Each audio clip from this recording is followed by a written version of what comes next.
The meeting of the Board of Education is now called to order. Roll call, Geiger. Present. Meek. Here. Moore. Here. Myers. Here. Thompson. Here. Williams here. Weiniger. Here. Pledge of Allegiance. I pledge allegiance to the flag of the United States of America and to the republic for which it stands, one nation, under God, indivisible, with liberty and justice for all. Great, moving into DCSD Spotlight National Nutrition Month. I'm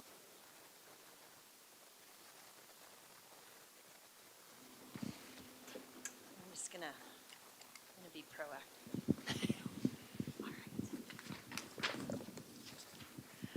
Okay, good evening, everyone. There is a lot to celebrate in March. One is that it's National Nutrition Month.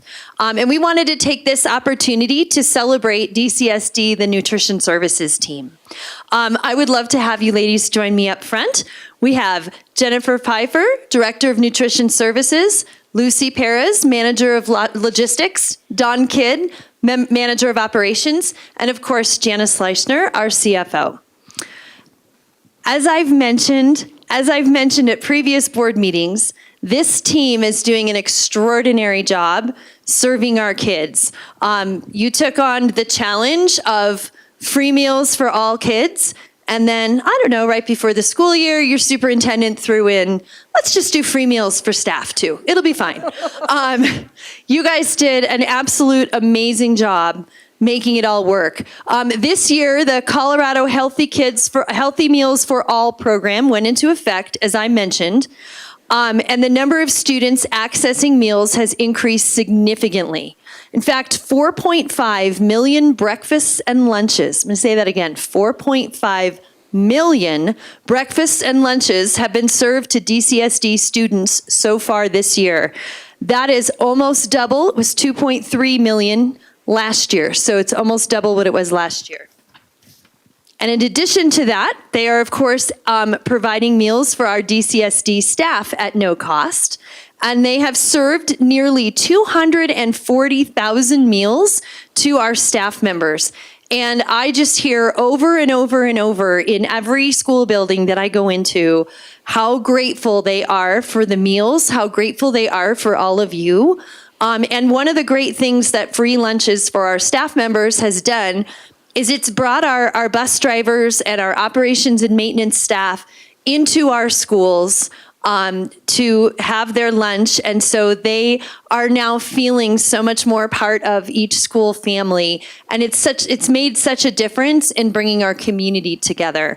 So it goes without saying that you guys are absolutely amazing. And you deserve a ton of credit for all the great work that you all have done. I'm going to have CFO Schleissner brag on you for a minute, and then I'm going to let you talk. Go ahead.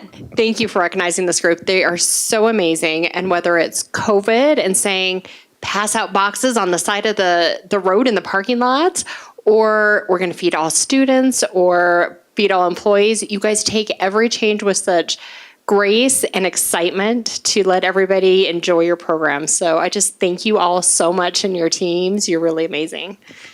And with that, we're going to pass to the board. We have certificates. We would love to have you guys come to our schools and enjoy lunch and just see how amazing it is. So we'll pass that to you guys.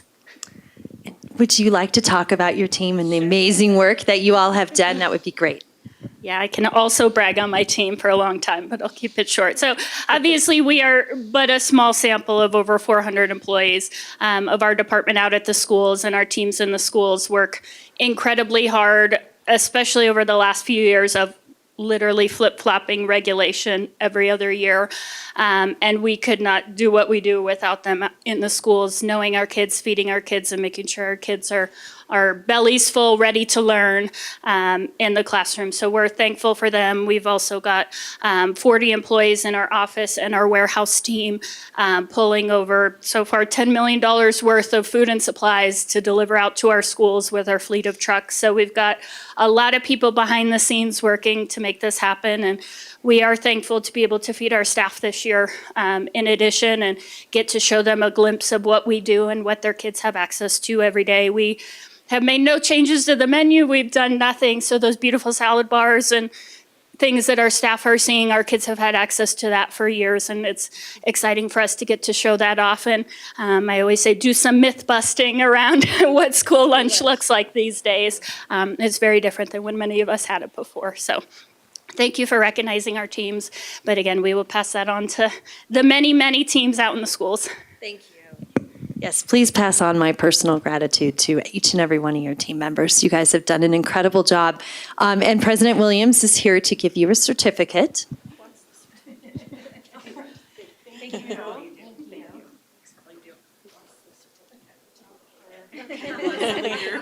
Stick around, President Williams. Okay, sure.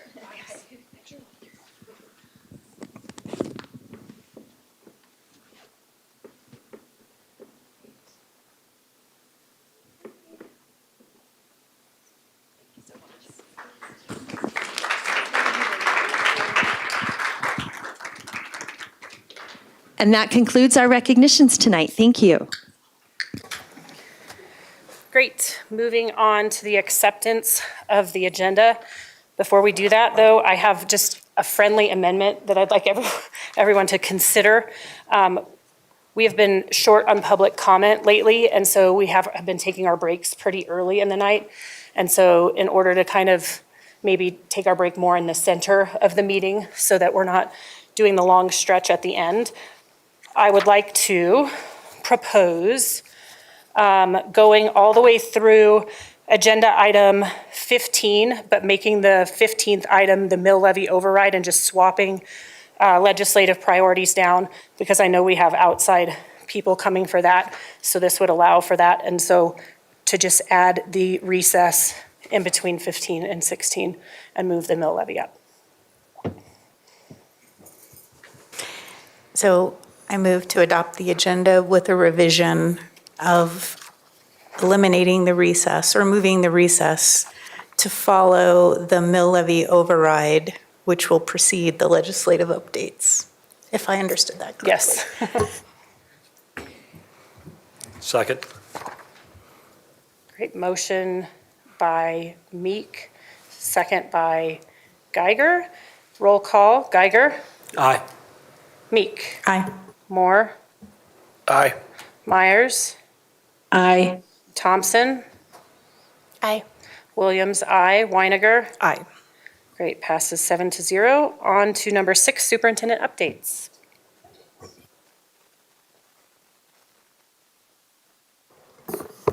Thank you very much.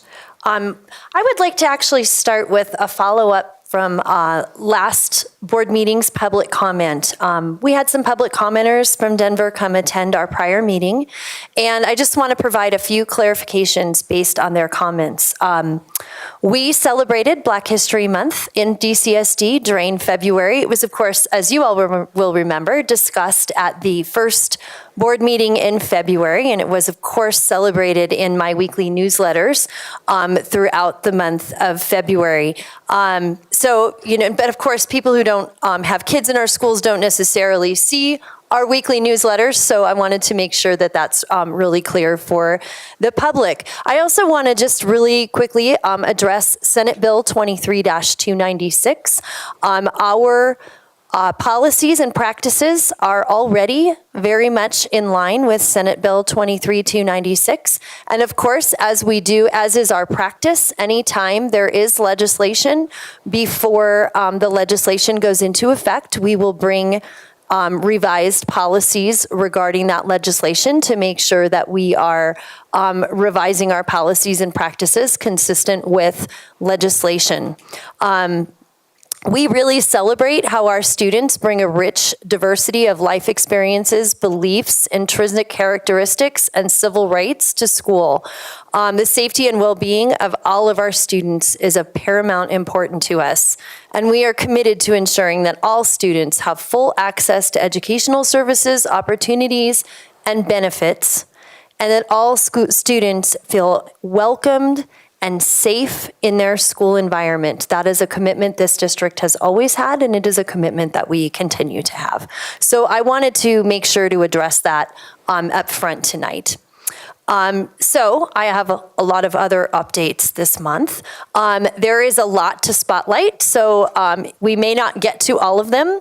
There's a lot going on in March. March is National Women's History Month, Irish American Heritage Month, National Music in Our Schools Month, National Disabilities Month, National Nutrition Month, as you saw us celebrating, National Athletic Trainer Month, and we also celebrated National School Social Worker Week when we celebrated the amazing work going on in our schools.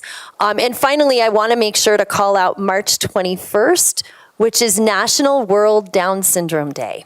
We celebrate all of our kids, every single one of them. Congratulations to Rebecca Jerrison. She's a 6th grader from Challenge to Excellence in Parker. She finished 2nd at the Colorado State Spelling Bee on Saturday, March 9th. If you have not been to a spelling bee in person, they are absolutely amazing, and I would very much not be in a state competition.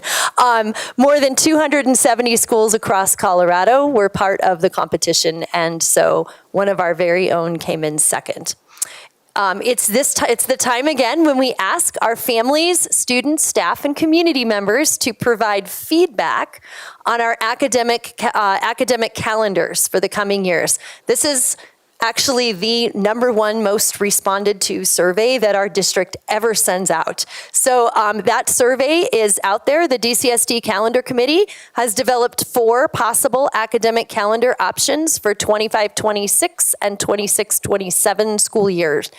We want our public to weigh in, so it's time for you to weigh in. You can complete the calendar survey. If you didn't get an email with it, you can find it on the calendar creation process page on our website.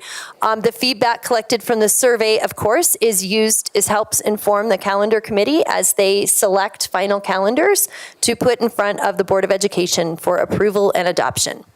Congratulations to Madison Kuntz. She is a 1st grade teacher at Mammoth Heights Elementary School.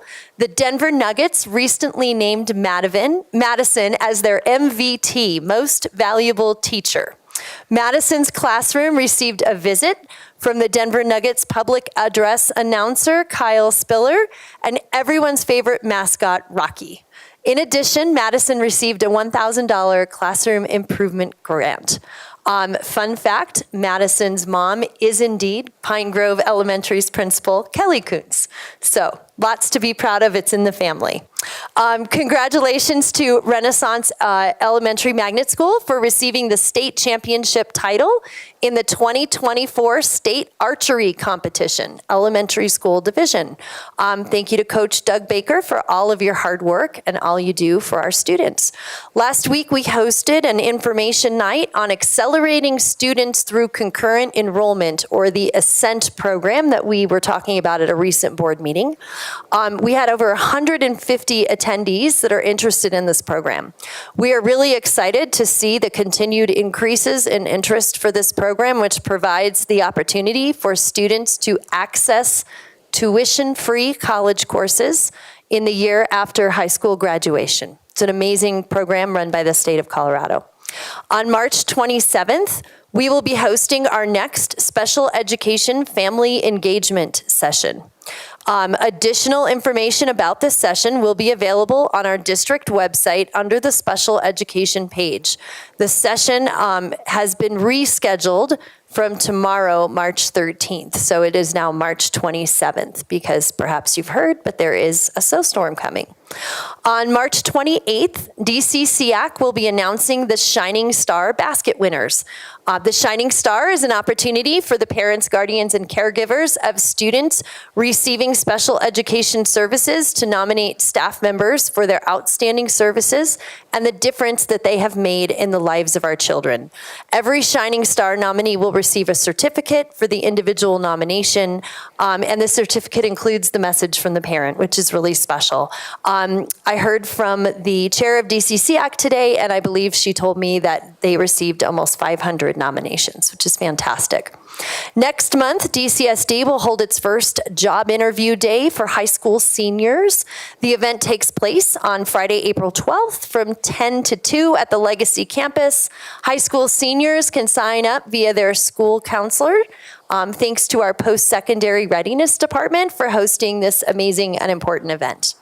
On Friday, May 1st, we will host our annual retirement ceremony for our employees who retired or will be retiring during the current school year. We always hate saying goodbye to any of our fantastic employees, and we believe it's really important for us to celebrate the many years of service that they have provided to our district and to public education. It's a very special ceremony, and I encourage you all to attend. 5 of our 9 boys basketball programs reached the Great 8 in the state playoffs, so we were 5 of the 8. The Thunder Ridge boys did make it to the Final Four. And so we congratulate them for a season well played. 2 of our girls programs also made state playoffs for girls basketball into the elite grade 8, Rock Canyon and Legend. Our Legend High School's girls made it to the Final Four. And again, we just want to congratulate the hard work of all of our girls and boys in basketball. Congratulations to Jenny Dorr, a SPED teacher at Legend High School. She was selected as the 2024 Special Olympics Colorado Coach of the Year. That is a really big deal. We appreciate you, Jeremy, and we appreciate all that you do for our students. We have multiple schools participating in the Spread the Word Inclusion campaign, which is sponsored by Special Olympics, hosting the Pack the Gym Unified Game Nights, school-wide assemblies, having students sign a commitment to spread the word, etc. It's been a brilliant last couple of weeks. I know we were able to attend, many of us up here were able to attend a unified game as part of this campaign. It was just amazing. Finally, it's hard to believe, but next week is spring break, maybe sooner, depending on the weather. The school year is just flying by. We encourage our students, our staff, our families, and our board to take some time to recharge and unwind during the break so that we can all come back ready to take the school year to the finish line. Thank you very much. That is the end of my updates.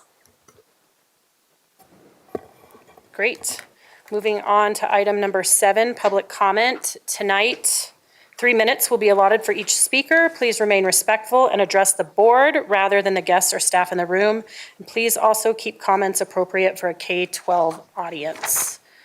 We will be starting with, I do not see her, Kathy Leese.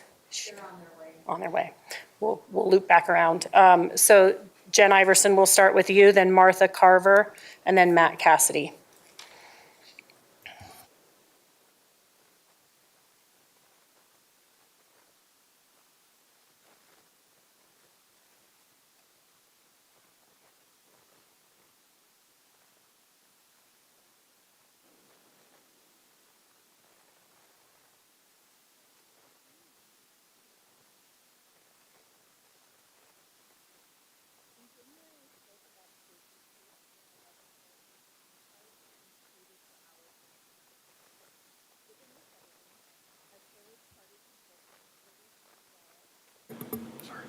It's okay. On January 30th and June 30th, well, I'm going to start over. In January, I spoke about the Sagewood case where an 11-year-old was traumatized and secluded for hours in a police car. Within the settlement, a third-party consultant will receive data on January 30th, couple of months ago, and June 30th concerning all incidents involving SROs, mechanical restraint of students with an IEP, and other pertinent information about those incidents. My ask is that this information be included in a future board meeting agenda and the third-party consultant be the presenter to the board. This action by all of you would help to rebuild trust within the special education community. With the new executive director of special education and the deep dive into special education services, I believe this is an opportunity to set the tone with transparency, accountability, and fidelity. I'd also like to voice my support for the purchase of the new building for Bridge and for Child Find. I think that right now where Bridge is not conducive to a good learning environment, and I fully support the purchase. Thank you. Thank you. Martha Carver, Matt Cassidy, and then we'll loop back around.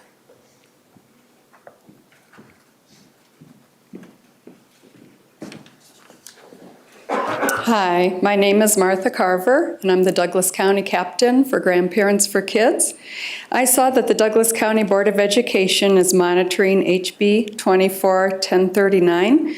There are other bills on which you've stated your position is to amend, and I wonder why you did not include this bill in that category. While I realize the school board is not voting on this bill, the public respects the board, your decisions and recommendations. And there are so many bills in our legislature right now that it's really difficult to keep up with all the details.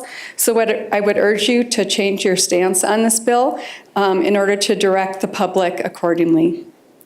The bill states that the Board of Education needs to adopt written policies prohibiting discrimination on the basis of gender expression, which includes the use of a student's chosen name.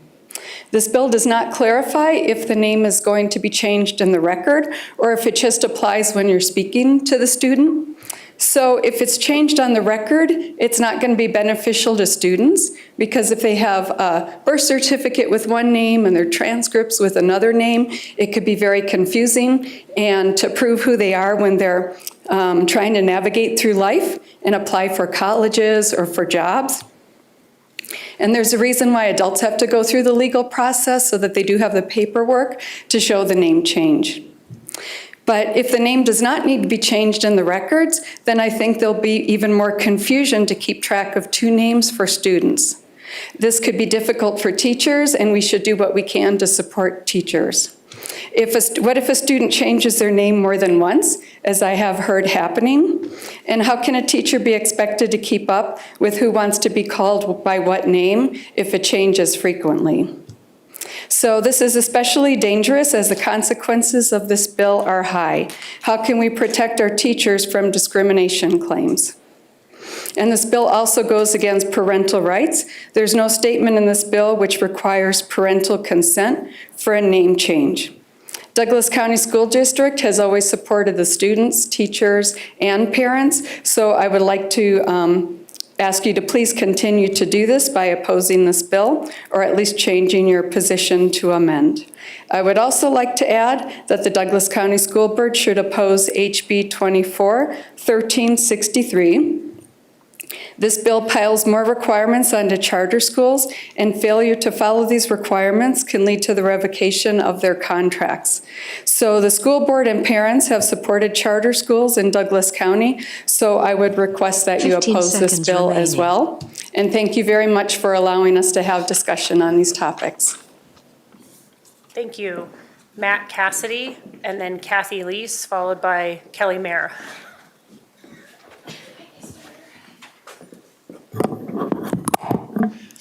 Good evening, directors. I'm here tonight because it was brought to my attention that at the last board meeting, the majority of commenters took issue with the district on matters of racism. As a member of the Douglas County chapter of the Foundation Against Intolerance and Racism, I felt compelled to respond. FAIR is a group of parents, grandparents, students, and graduates whose sole reason for existence is to identify and eliminate racism and intolerance in Douglas County, especially in our schools. If there's racism and your child is subject to actions that discriminate against him or her based on race or any protected class, we want to know about it and we want to help. Since the Gansey family story came to light, 0 acts of racism in DCSD have been reported to us. We do not seek to minimize the Ganseys' experience, and we do not deny that racist acts take place in Douglas County. If they didn't, we would not exist. That said, this is not a racist community. The vast majority of this county and this district wants to eradicate racial discrimination. I believe that literally every single person in this room wants that. But it's not policies that will do it. It's certainly not racist, so-called anti-racist trainings like the one that you got from the Gemini group. To truly drive out racism, we must turn to the Reverend Dr. Martin Luther King Jr., who turned to his Christian faith and moral teaching to show us the way. In a famous 1957 sermon, Reverend Dr. King said, quote, "Returning hate for hate multiplies hate, adding deeper darkness to a night already devoid of stars. Darkness cannot drive out darkness, only light can do that.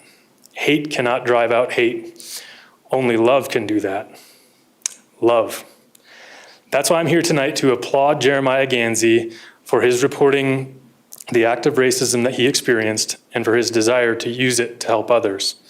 I'm also here to thank him and his mother Lacey for the conciliatory tone they took at the last board meeting. It was the tone of people looking to move forward and not to villainize. I'm also here to applaud the district for having policies and reporting mechanisms in place to identify and eradicate racism, harassment, bullying, and discrimination of any kind. We don't need more policies on racism. We don't need more trainings on racism. As one of the commenters aptly put it last meeting, we need to change hearts. We need more love. What does that mean? It means literally to will the good of the other, to see the best in one another, to foster it, and to call for more. Instead of declaring that racism is everywhere and risking miscasting those who love us as our enemies, we must say that goodness is everywhere, and where an idiot has the temerity to say or do something racist, to call it out.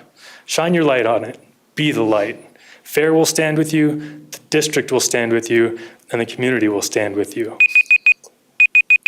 Thanks. Thank you. Kathy Leese, Kelly Mayer, and then Lacey Gansey.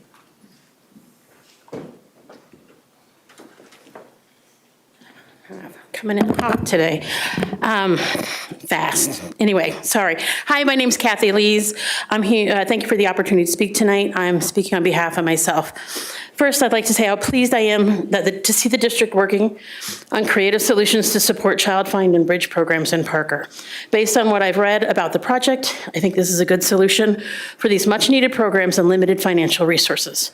Saving $6 million and meeting the needs of our most vulnerable students is a win for everyone.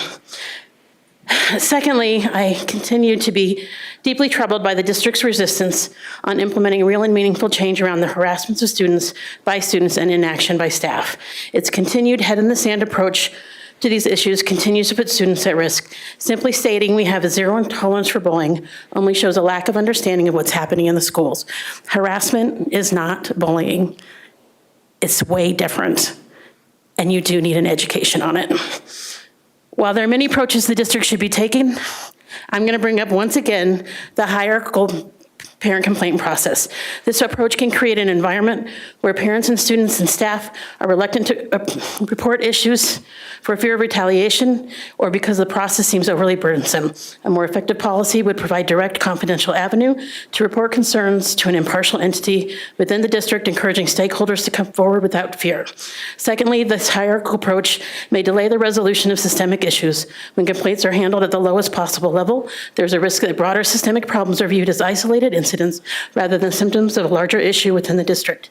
This can lead to missed opportunities for systemic change and improvement. Moreover, the current best practice in schools, public schools advocate for an implementation of an ombudsman or similar role to oversee complaints and concerns.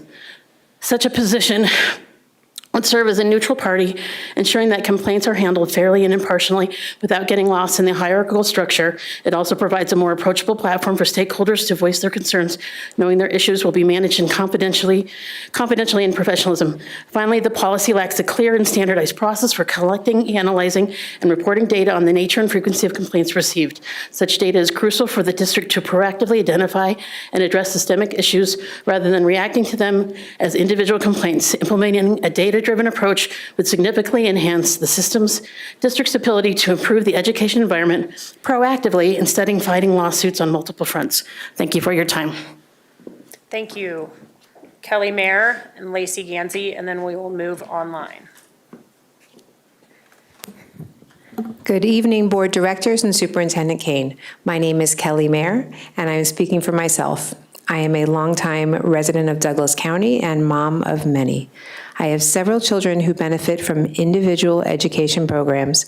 Special education is near and dear to my heart. Tonight, I am here to express my gratitude and hope as we embark on this journey together. The current Parker 18 to 21-year-old bridge program location is in terrible shape. It's clear that our students with disabilities deserve much better. The conditions of the facility not only fail to meet their physical needs, but they also send a message that their education and well-being are not valued as highly as those of their peers. The Parker Bridge program serves as a beacon of support and opportunity for our students with special needs as they transition into adulthood. By providing them with tailored educational experiences and practical life skills, we are empowering them to achieve their fullest potential and become active and contributing members of our society. However, the significance of this endeavor extends far beyond the program itself. It speaks volumes about our collective commitment to equity and diversity within our school community. It reaffirms our belief that every student, regardless of their background or abilities, deserves access to high-quality education and resources. As we move forward in this process, I urge us to remain steadfast in our dedication to serving the needs of all students and fostering an environment of inclusivity and acceptance. Let us continue to work together with compassion and determination to ensure that every student has a chance to succeed and make their mark on the world. Looking ahead, I also hope that we will consider consolidating the Highlands Ranch programs in the future, possibly in an underutilized elementary school. Streamlining resources in this manner could further enhance the efficiency and effectiveness of our special education services, ultimately benefiting our students and community as a whole. Once again, I extend my deepest gratitude to the school board and Superintendent Kane for their vision and leadership in prioritizing the needs of our students with disabilities. Thank you. Thank you. Lacey Gansey? She's not here, okay. We will move then online virtual to Tiffany Baker.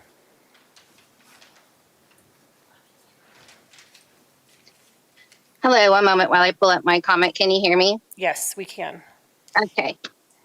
Grandparents for Kids and Fair Douglas County chapter are each political conservative activist groups. G4K and Fair are being promoted by the anti-LGBTQ group Colorado Parents Advocacy Network, CPAN, who recognized their superintendent with a Champion Award.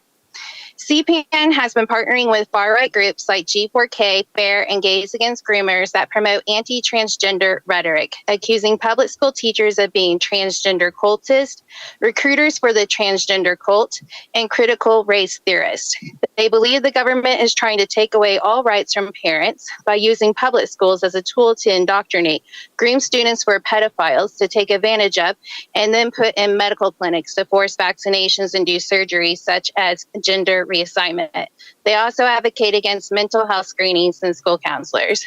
These groups feel fear in their members that public schools are for the destruction of the nuclear family in order to reach critical mass scores to ultimately promote taxpayer dollars funding their schools of choice, including homeschooling and religious private schools. G4K and Fair Douglas County chapter have been very active in advocating for book bans in Douglas County libraries, so it was no surprise to hear their local captain thanking the board for making anti-trans revisions to the parent and family engagement policy, such as allowing people to misgender trans community members and notifying parents on students' identity, which could possibly put them in danger if their family is not accepting of their identity. Remember, when advocacy groups call themselves non-political or nonpartisan, the reality is usually the opposite. And in other news, I am in full support of the purchase of Parkland Way to be utilized by Childvine and Parker Bridge. Thank you for your time. Thank you. Holly M. Good evening, members of the board. Thank you for serving.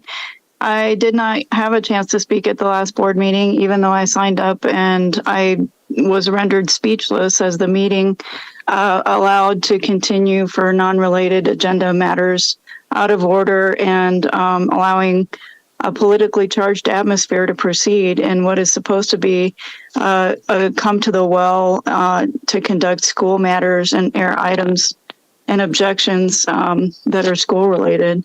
I appreciate that the board policy BCA E2 was drafted to mitigate such behavior from commenters in the future. I would also like to speak to the Study Sync middle school curriculum, which was purchased at a whopping $1 million plus for a 5-year subscription, which we are now bound to regardless of whether digital functionality, standards alignment, or content of the reading program was verified or holds any accreditation. Why was the middle school? Why was only the middle school curriculum approved? And how will the content be available to parents? This appears to be another digital tool that only children will have access to sensitive material, like the Sora app, for example, further separating the curriculum content from parents and stakeholders. On a related note, the National Institute of Mental Health says the demographic with the highest rate of suicide occurred between the ages of 10 to 14. This is the time where tweens and teens are entering into so many hormonal and developmental changes. And it is interesting to me that this particular demographic was timed for rollout first.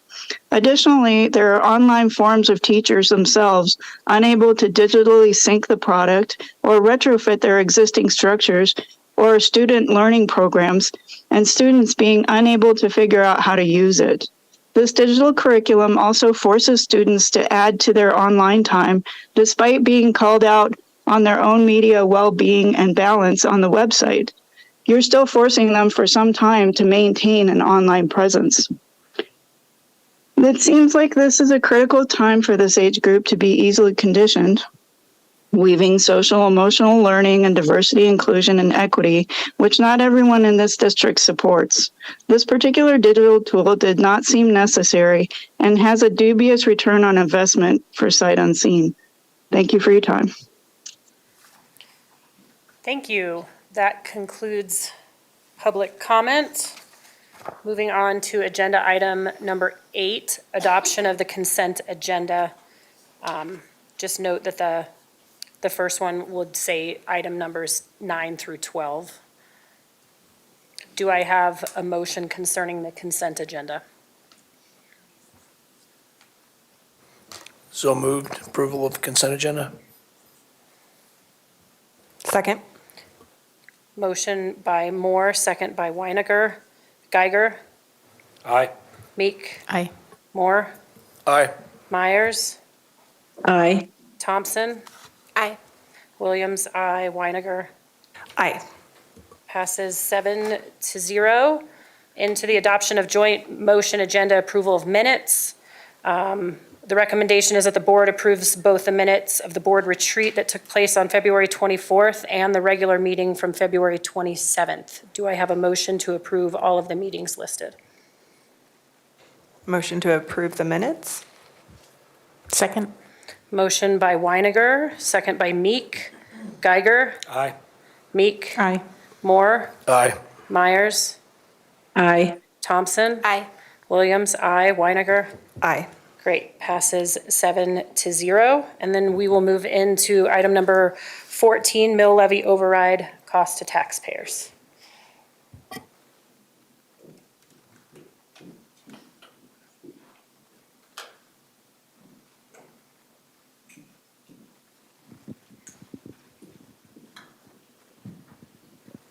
Okay, thank you very much. We'll get our slides teed up here. You got it. Take your time.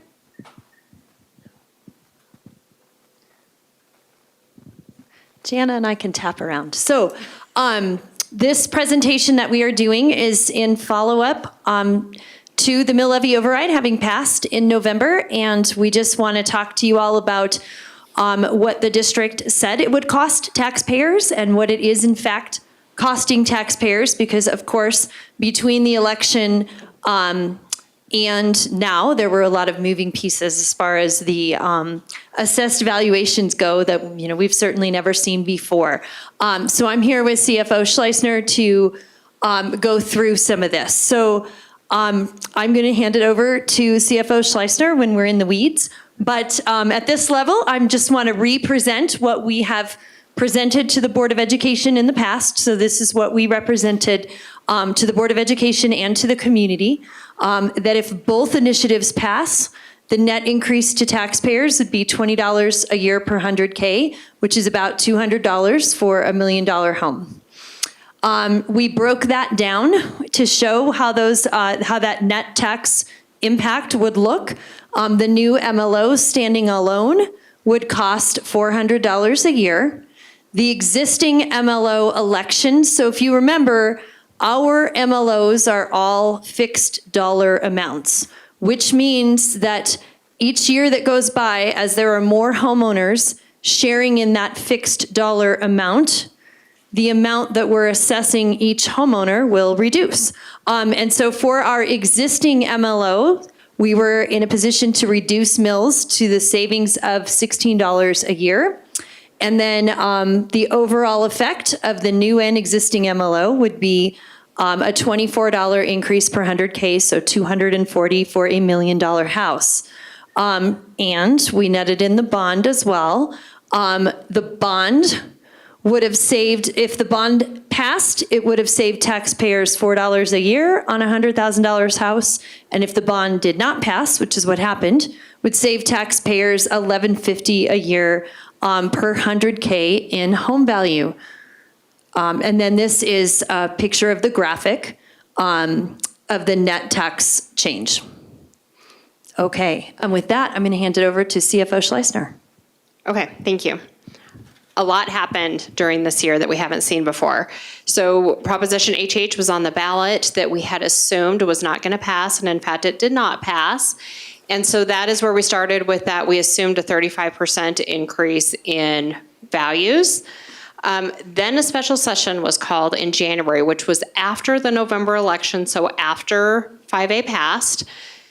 There was a special session to address that increase in values. So it pretty much copied what the voters said no to on Prop HH, a lot of similarities in this. So what it did is it reduced the assessed value rate from 6.765 to 6.7. It increased that home value exemption from $15,000 to $55,000 on each home.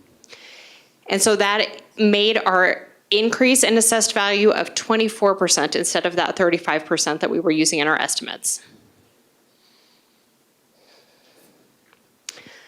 Okay, so this one is a change in the mill. So this is what we estimated using that 35% increase of 17.616 compared to our actual certification of 18.689. Because that assessed value that we assumed was 35% decreased with that special session that happened in January, we actually had to increase our mills by about 1 mil.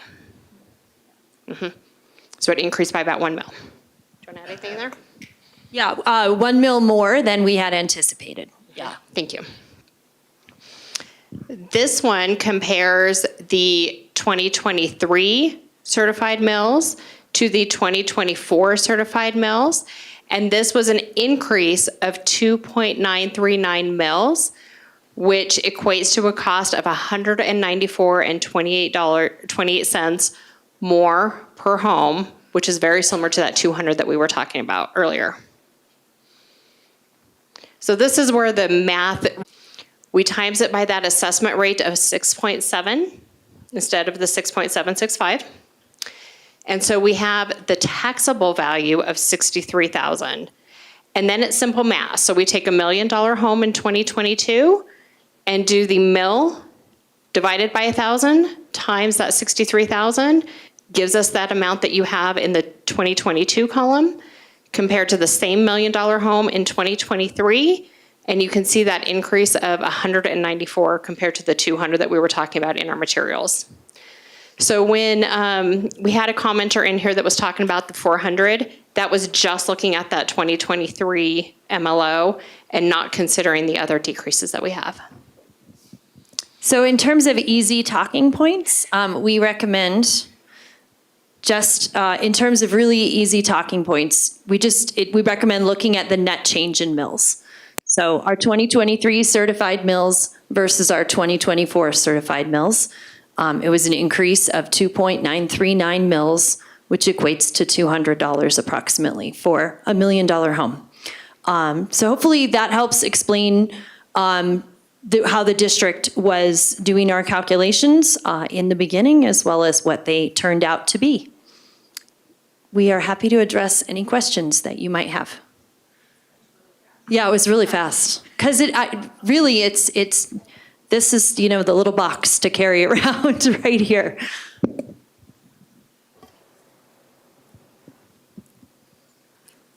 Director Meek. Now, I appreciate you walking through this and being able to show what we showed at the beginning and how all of the different, variables come into play and just the transparency. So thank you.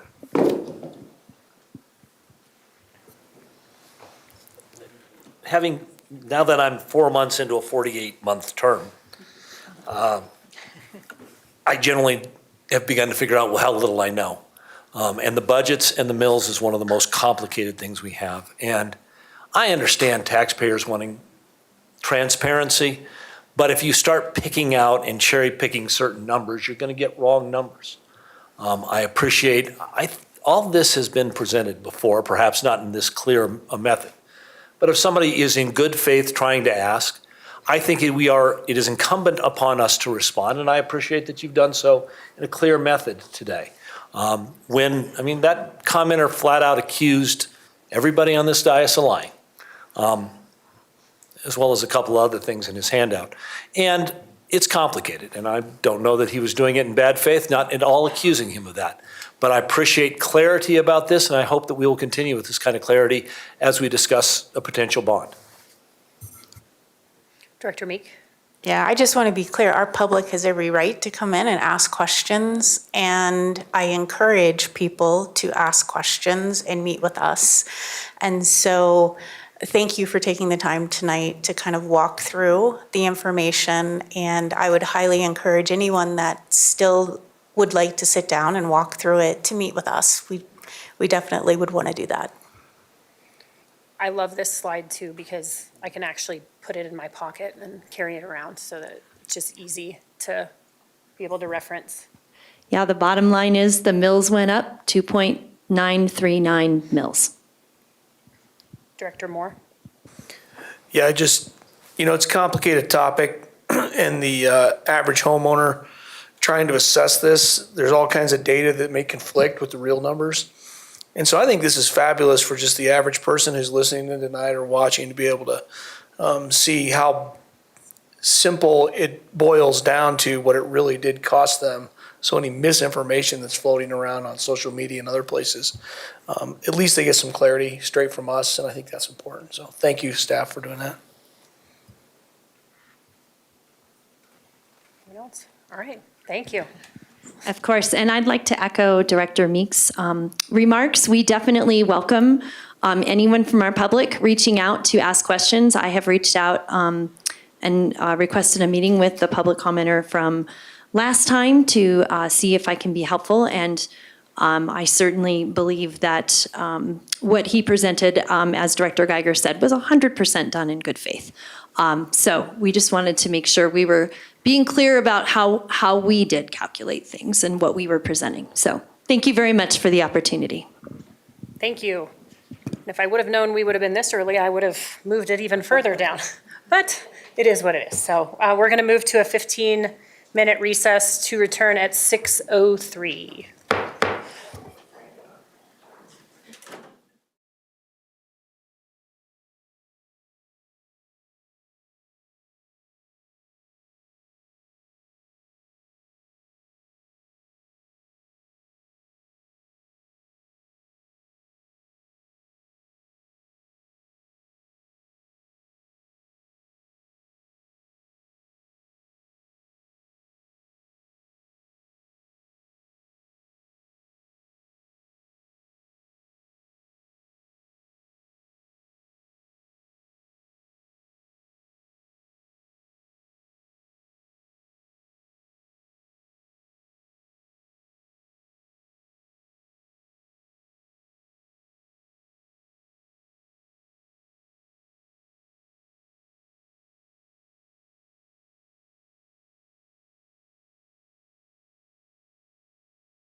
All right.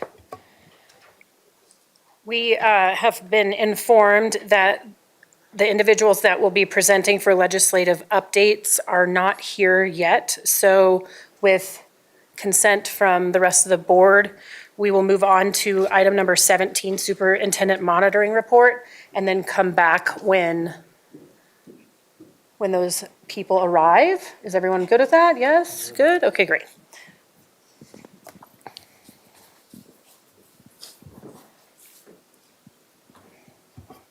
Thank you. I can try to be more drawn out this time. No, I'm only kidding. All right. So this is monitoring report for N number 2, outstanding educators and staff. So this is, of course, based on the board's ends as they are currently written. And of course, you all are considering new ends. So if you do restructure your ends and executive limitations, these reports will look different next year. So for now, here is your monitoring report schedule, and we are doing outstanding educators and staff. All right, so this is just an overview of your end statements regarding outstanding educators and staff, as well as the associated executive limitations. As with the other monitoring reports, staff has interpreted when compliance is demonstrated. So we'll start with end 2-A. Quality educators and staff have been recruited, developed, support, retained, and celebrated. Compliance will be demonstrated when partnerships are established to access candidate pipelines.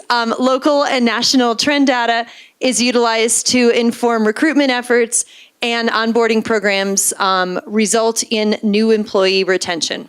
Compliance is further demonstrated when the supportive work environment that values teachers and staff results in overall employee satisfaction and retention.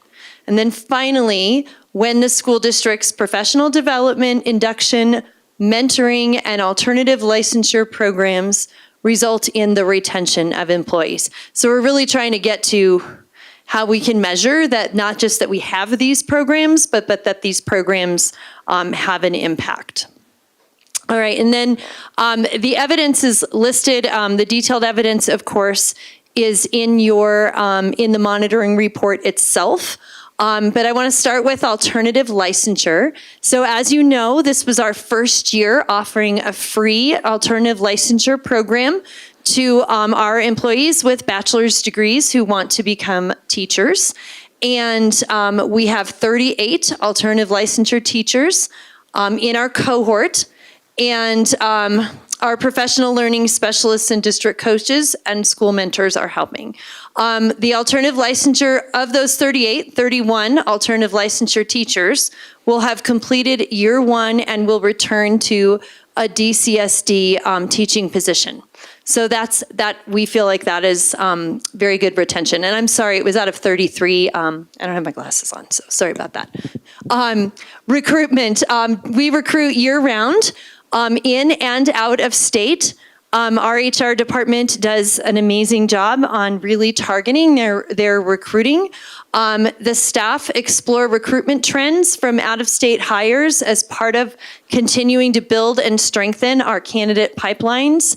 Our human resources department secures hiring from DCSD cadet programs. So we currently have 40 in our DCSD cadet program, student teachers, and through district recruitment fairs at universities and consortium fairs nationwide.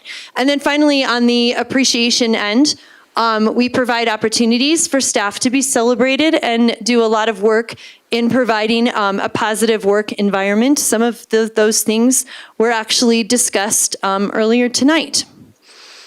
And that includes the retention strategies that were put into place.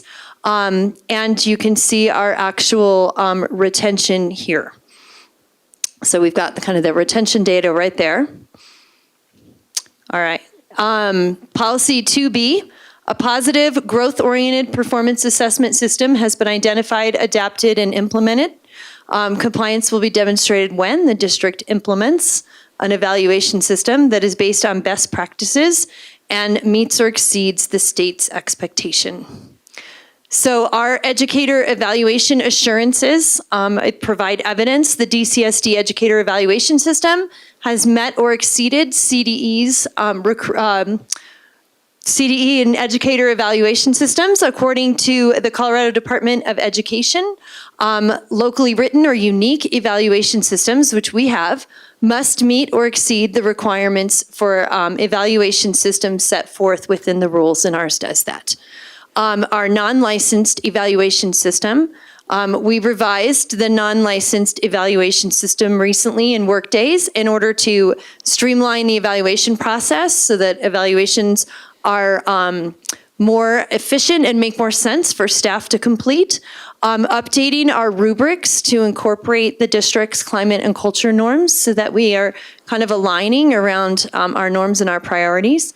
Revising the cut scores for evaluation ratings to align with the licensed staff cut scores, and gathering input and feedback always from employee council, our district leadership team, and our classified mentors. And again, more further evidence is, of course, our site and lead groups. So our site and lead groups work on creating and modifying our evaluation system for our licensed staff. And so SITE stands for Continuous Improvement of Teacher Effectiveness. And that system is also looked at by the District Accountability Committee.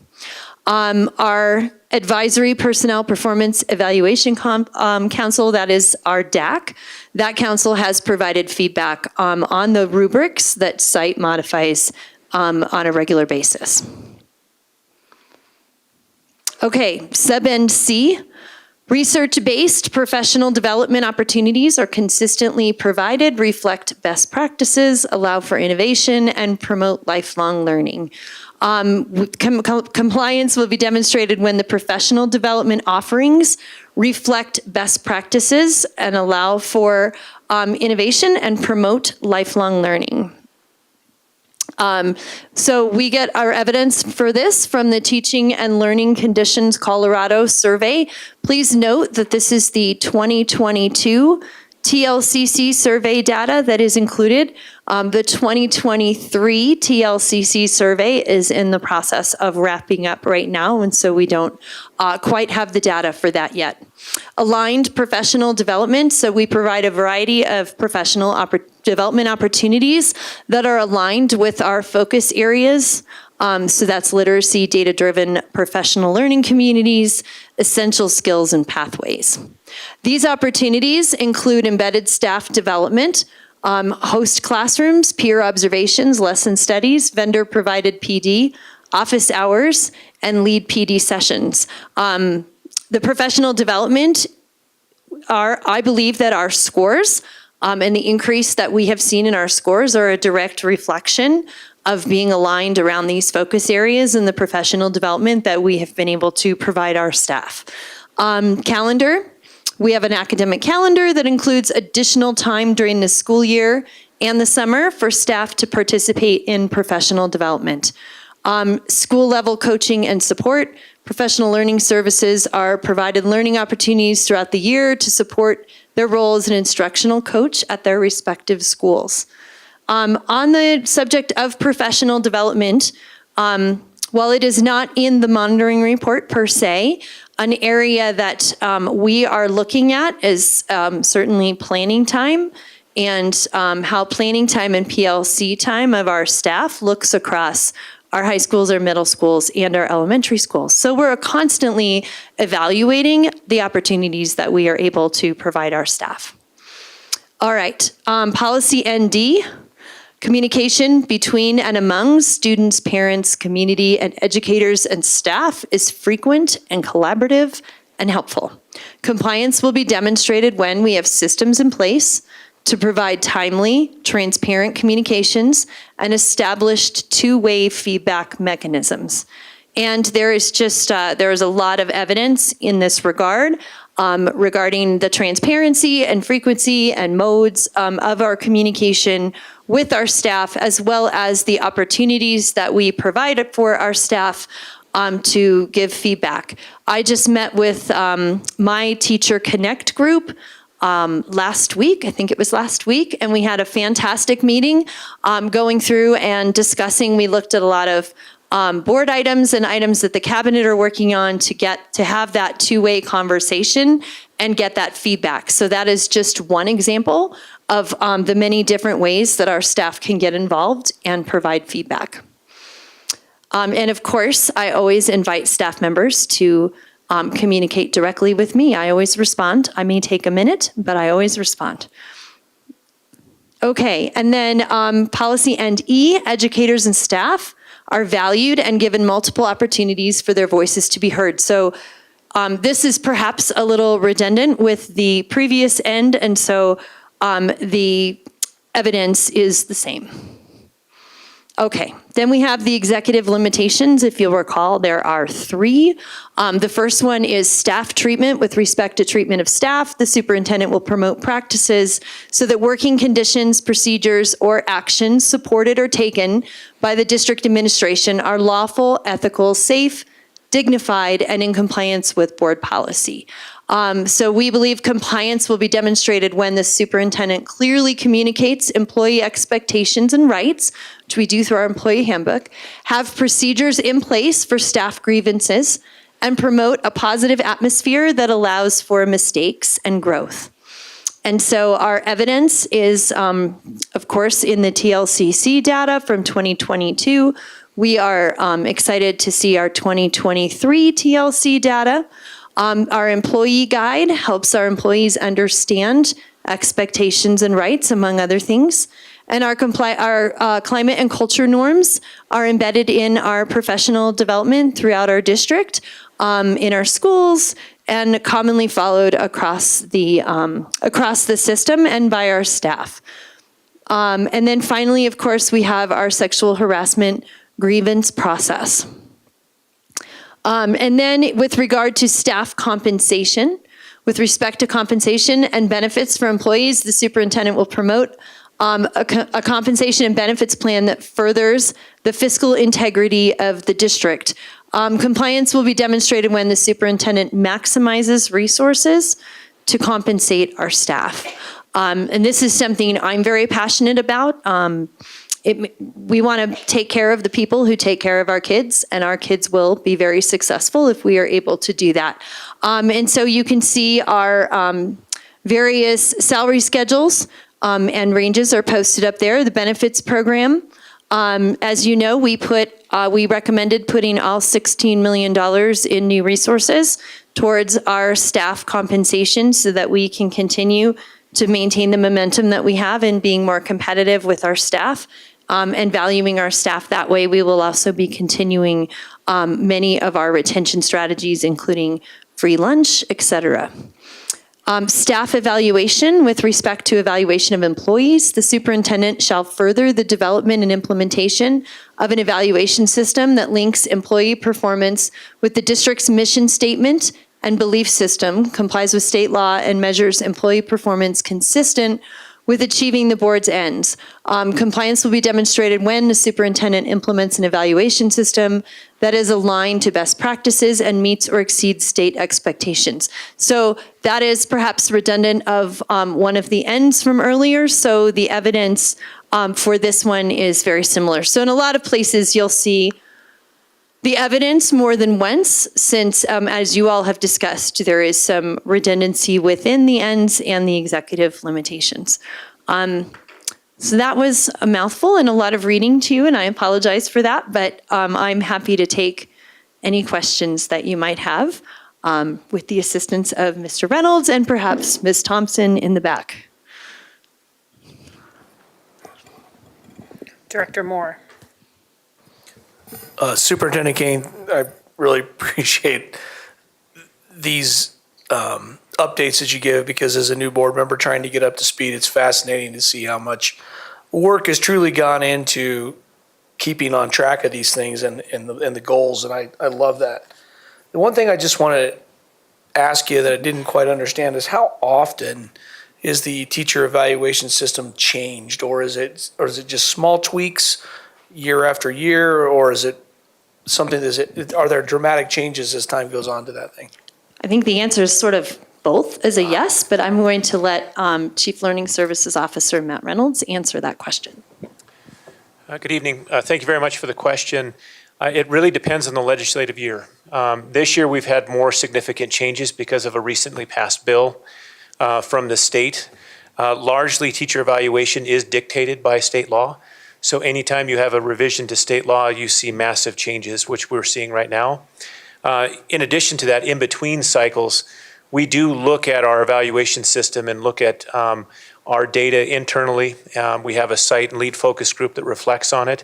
And we do make minor tweaks depending on what feedback we're getting from the evaluation instrument from both staff and their evaluators.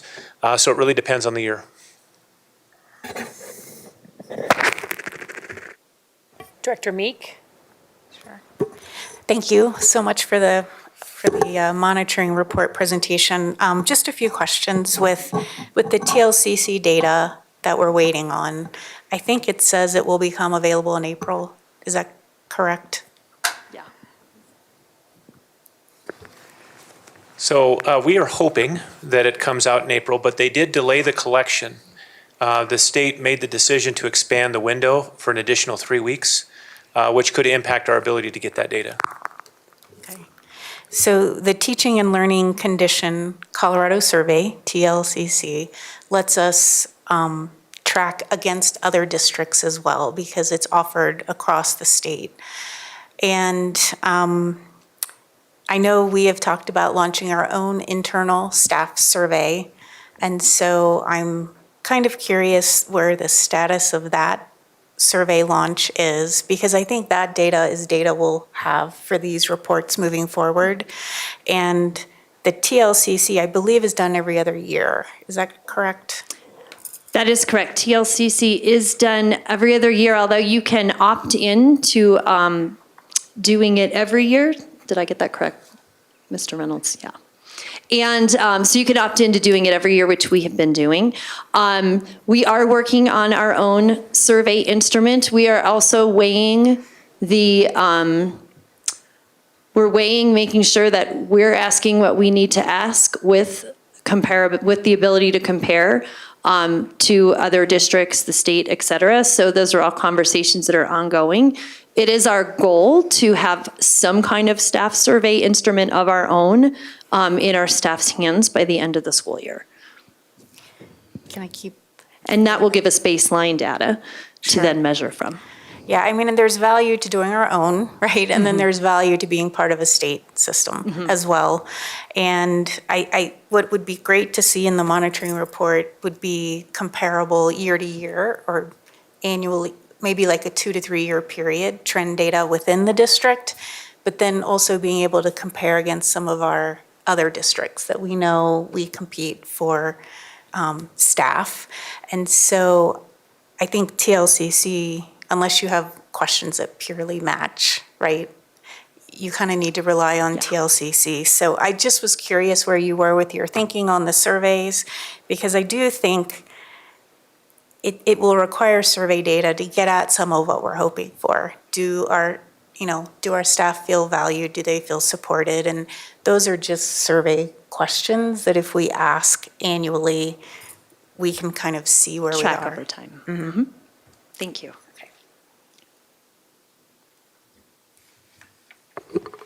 Just building on that topic, what is the typical response rate for the TLCC survey? It actually depends on the school, and I'm going to let Mr. Reynolds answer that as well in detail. Good evening. Thank you for the question. The response rate does vary, but in order to get a full report, you have to have at least 50% respond, which is our goal, is to make sure that we have at least 50% respond. We do have schools in our district, charter schools, who have their own instrument. So when you look at the overall response rate, we as a district go over that threshold of 50% in order to generate our own report. And that's inclusive of some charters that do not participate. So, do we encourage the charters to participate? Thank you for that question. We do encourage them to participate, but it is certainly not something that we mandate. That this definitely falls under the category of the charters having the ability to govern themselves. Sure. Sorry, Director Thompson. Yeah, no problem. So before switching topics, it was brought up earlier about the site rubrics. Matt, do you mind just explaining just a little bit more detail about what that process looks like, from the review of updates to a rubric to how it's presented to the DAC and then to the board? Absolutely. We do have a process, an annual process that's utilized.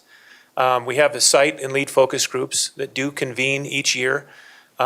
Depending on which rubric is under review, they convene in the fall and begin the review process. As soon as they have a decision made on making a revision, it is brought before our evaluation council, which is our DAC.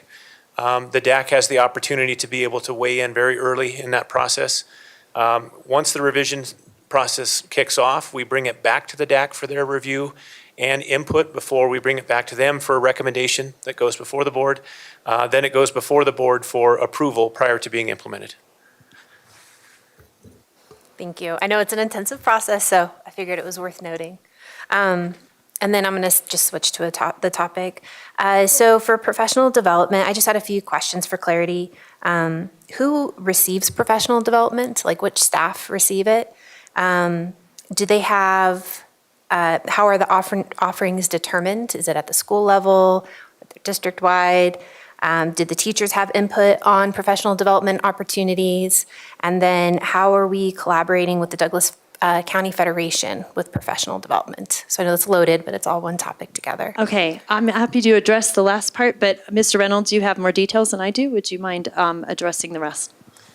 Okay, perfect. Thank you. I think the answer to all of your questions is yes. We do work extensively to provide professional development for all levels of the organization and all different types. We have a department called Professional Development, and they provide exclusive professional development to our classified, including the Classified Mentor Program. We do have professional development for our licensed and admin. We work with other departments, including the Student Support Services and School Leadership, to provide professional development. And we do gather feedback as we move along to figure out which professional development do we want to offer and is aligned to our priorities. And so we do a little bit of feedback as well as our own alignment with priorities. I would like to add that we have a very small professional development organization relative to certainly our neighbors, and Mr. Reynolds and his PD organization do, and Ms. Mason and the PD organization do an incredible job with very, very limited resources of really covering all of our schools. I consistently hear from principals that they feel like they're being supported through professional development.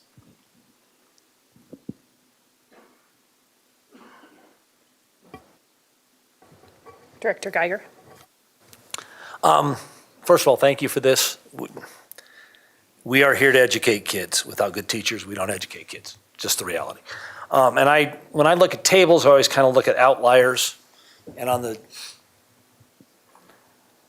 TLCC, I want to make sure I get that right. The outliers, or the support personnel, did not feel fully supported. Can you talk to us about professional development for them? Do you expect, part of it is they're not appropriately compensated. I hope 5A helps with that. But can you talk to us about what kind of professional development we do for support staff? And do you think we've done things that will increase those numbers on the next survey? I'm going to hand Mr. Reynolds the professional development part of your question. But as you know, and as you all know, over the last year, we have taken tremendous steps in terms of taking care of all of our staff, but particularly our support staff. For example, free lunch is not covered in that 2022 survey. And so because that data is an entire year out, I know I'm excited to Director Meek's point of looking at trend data and how 2023 looks compared to 2022. With that, I will let Mr. Reynolds answer about classified staff professional development. Perfect. Thank you for the question.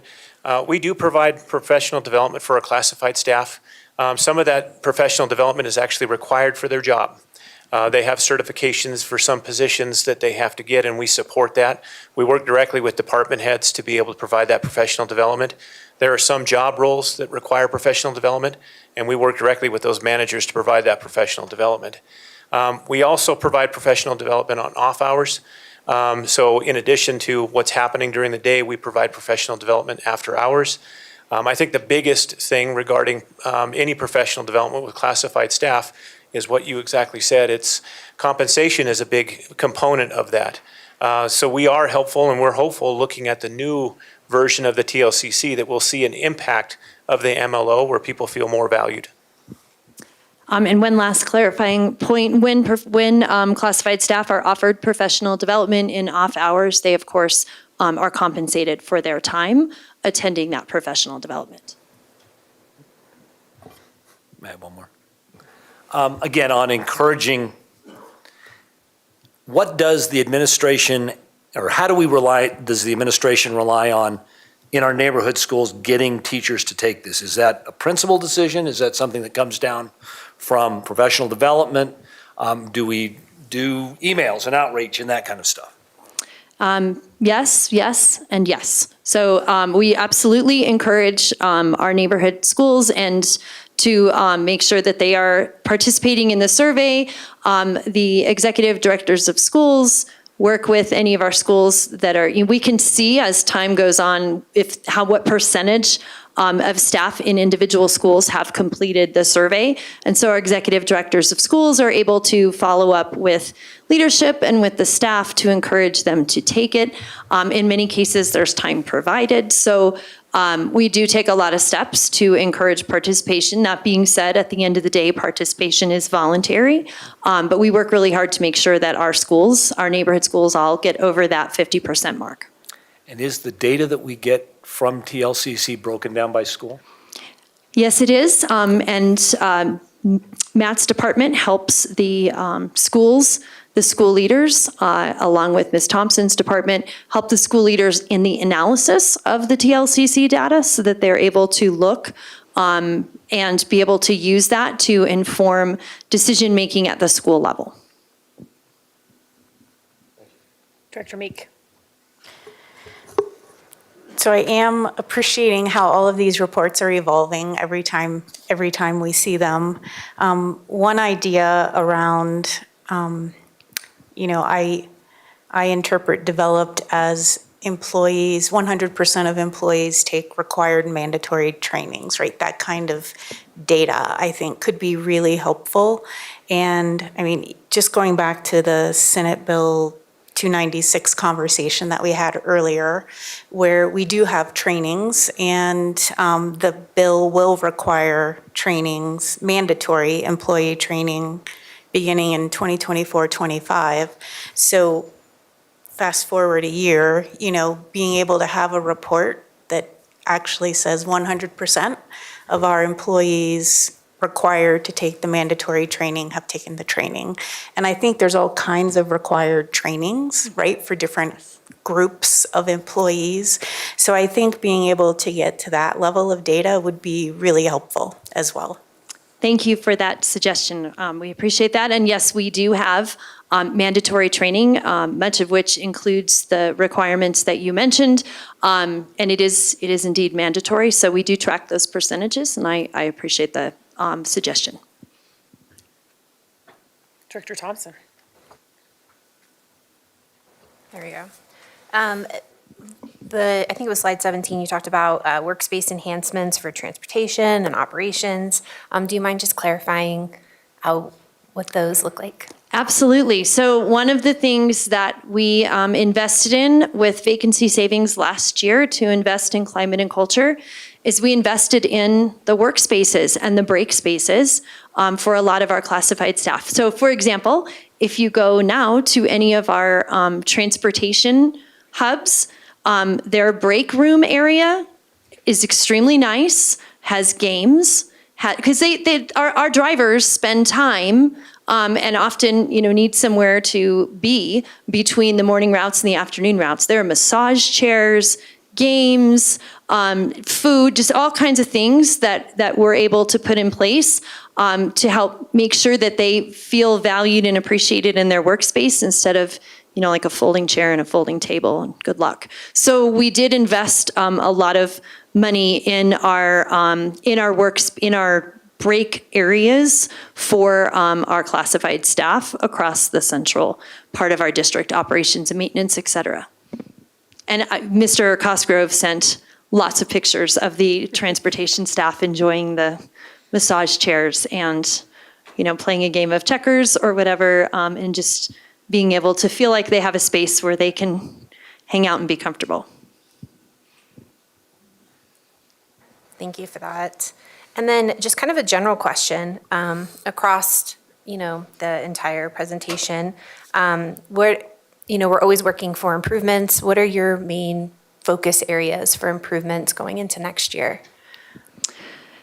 We are really looking in terms of, well, let me ask a question back. Improvements in terms of employee satisfaction, in terms of professional development, in terms of employee satisfaction, we continue to evaluate data that we receive from our employees and from our schools. For example, the free lunch was something I was asked over and over this year if we would be continuing because it has been so appreciated by our staff. And so we are indeed continuing that program based on the feedback because it does tremendously increase employee satisfaction, which is fantastic, and it saves our employees a lot of money. So we constantly present retention strategies, and we get very, very creative on our retention strategies. Our base discount for families, so we continue to look at ways that we can increase employee satisfaction as we examine the data. Right now, we feel like we're in a pretty good place. Part of it is that we need to maintain and not take our eye off that particular ball. I appreciate the cleanliness of the whole entire report and how the links can kind of get us to get some more information. So I really appreciate that. And they all work. So that's good. I do like the idea of having a little bit more drill down to what the percentages of employees are taking the professional development. So that's the only piece of feedback I would have. Otherwise, it's great. So thank you. Yeah, Director Meek. This is a question for us, actually. So I know this report was on our schedule for March. Obviously, we're waiting on some data. So I would suggest that we really hold off from having this presented back to us for final approval until we actually have the 2024 TLCC data. Does that make sense to everyone? And I wasn't sure what your thoughts were on providing that. Thank you for the question. Certainly, it is your all's report. So if you would like to hold off on a final version, we do need time. So we can't turn the data around immediately. So we will need a little bit of time to do that, but we can certainly look to put the approval of this out into June or whatever it takes to be able to use that time, if that's what the board would like. I'm fine with that. So if we'll just put it on the consent agenda at that time, whenever you have time to shuffle through it. Fantastic. Awesome. Okay. Thank you so much. Thank you. All right. I actually think we have legislative updates here. So we'll move back to agenda item 16. Jason walks in the door and he's on the spot right away. I'll have Ms. Rausch, our Director of Community and Civic Engagement, introduce our amazing lobbyists that have already saved us from more things than I can tell you. So, definitely. Not sure where Jordan is. We have another on the way. Good evening. So yes, we do have a legislative update from our lobbyist, Jason Hopfer, whom you have heard before, and we are waiting on his colleague, Jordan Sanchez, and together they have been amazing, working with us explaining what's happening up at the Capitol, which is very complicated. But their combined experience has been, I think they're very complementary. So we've loved having Jordan on board as well. So go ahead and get this started, Jason. So we are, I think, day 63, if I've counted properly, of the 120-day session. It's right about where we were last year when we came to give you an update as well. It looks like we had about 588 bills as of March 8th. They've been busy up there. As always, we use your legislative priorities as our guiding document, and that has been shared with our lobbyists, and we look at it, and it is linked for everyone here, which was, you all updated that at your retreat in December. We have linked those bills that we are highlighting this evening to align with your legislative priorities. Jason, would you like to come up and You keep talk? stalling. Jordan's in the parking lot. Oh, Jordan's in the parking lot. I'm stalling. No. So we did just grab a few. As you know, you've got your tracker. I was just updating it back there. It's going to be updated as of today in just a moment. Lots happening. Not as many bills being introduced. We're almost at the very end of possibility of bills being introduced. But lots of bills in committees, which is where they either get hung up and indefinitely postponed, or they move forward. So I'm going to have Jason go ahead and start us. Sure. And sorry, you guys were so fast. I didn't even get a chance to get my iPad out and get in on the Wi-Fi and everything else. These are some of the bills we highlighted as being some of the ones that were obviously high interest amongst all of K-12. Things that we had either worked on or monitored in some way, shape, or form. And we'll start with 1039, which is, I know, gotten a lot of attention on non-legal name changes. First thing I want to address is, in dealing with this, Department of Education, very early on said, they wanted to come in and try to work with the students on this bill that they had proposed. So almost all of K-12 kind of said, okay, let us know how we can be helpful in addressing this bill, because the initial version of that bill had, hi Jordan, had a lot of concerns, and they came back with a strike below that really changes how that bill would have operated in any district, and really makes it so that it is putting in some definitions, but is not really changing any policies that the districts have, that any district has, as far as dealing with non-legal name changes. I use quite often as an example, both of my children who are in Douglas County schools, or have been in Douglas County schools. Neither one of them go by their old lady names that we gave them. When we gave them names, they go by shortened names. But the problem with that bill was that it said that if a teacher called my daughter Teresa Tess, then that was discrimination. That didn't make a lot of sense given the way they had written the bill. So that is something that we continue to monitor and work on with CASE, with CASB, with other interested parties and CEA. They did make a little change on the floor that needs to be addressed, where they added the word discrimination back in to the strike below. And again, in the context of the bill and the way it's actually set up legally, it doesn't make a lot of sense on how that would even work. So we're continuing to work with the students on that issue as well. I'll stop and see if there's any questions on that. Yeah. So I think one of the concerns we heard tonight in public comment was that it didn't address the parental rights to making sure that we're communicating there. So can you talk on that a little bit, please? As it related to the introduced version of the bill, I think that's a fair statement, as I think it relates to the strike below. I don't see how that actually changes the policies of the districts in doing that, because what they've done is they've gone in and added, and it's complicated. You got to actually, shocking, a lot of people don't go pull the statute book when they're amending statutes. We went and pulled the statute book and looked at how it actually interacts, the changes they made in the strike below with the bill itself, And I say strike below, for those of you who don't mind, they rewrote the entire bill from the introduced version. And most of the comments that we've heard thus far have been to that introduced version as opposed to what was rewritten and then is on the floor of the House, or just actually passed the floor of the House last week. In reviewing it with staff, in reviewing it with the districts, no one is reading that as being changing your policy and how you want to handle that going forward. And it gets confusing when people are looking at the bill, and so you'd have to go back and pull what the House passed in its final vote to see the status of that bill now, as opposed to the introduced version, which had a lot of those problems. Great, so just to reiterate, this doesn't really change anything that districts are currently doing. Correct. Great, thank you. Director Moore.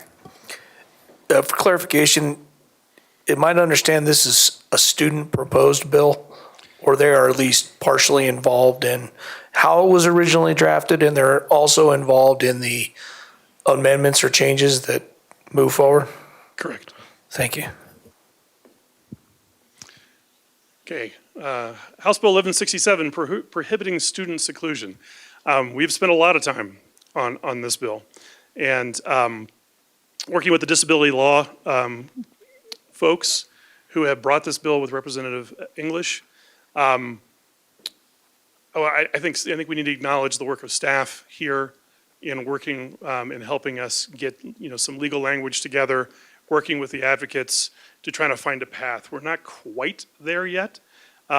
We have to work, there's another group that deals with special ed, the Special Ed Consortium, who still has some concerns around the latest version of the amendments that we're working on this bill, but we're really close to getting this to a spot where we might come back and ask for support of the bill in its final form. We're just not there yet. So we continue to work on amendments to try to make this something that recognizes the needs of the parents and the students, as well as the safety for the teachers and faculty that are interacting in these issues. It's a delicate balance, frankly, on this bill. Yeah, do you mind just clarifying the areas that are the challenge as presented?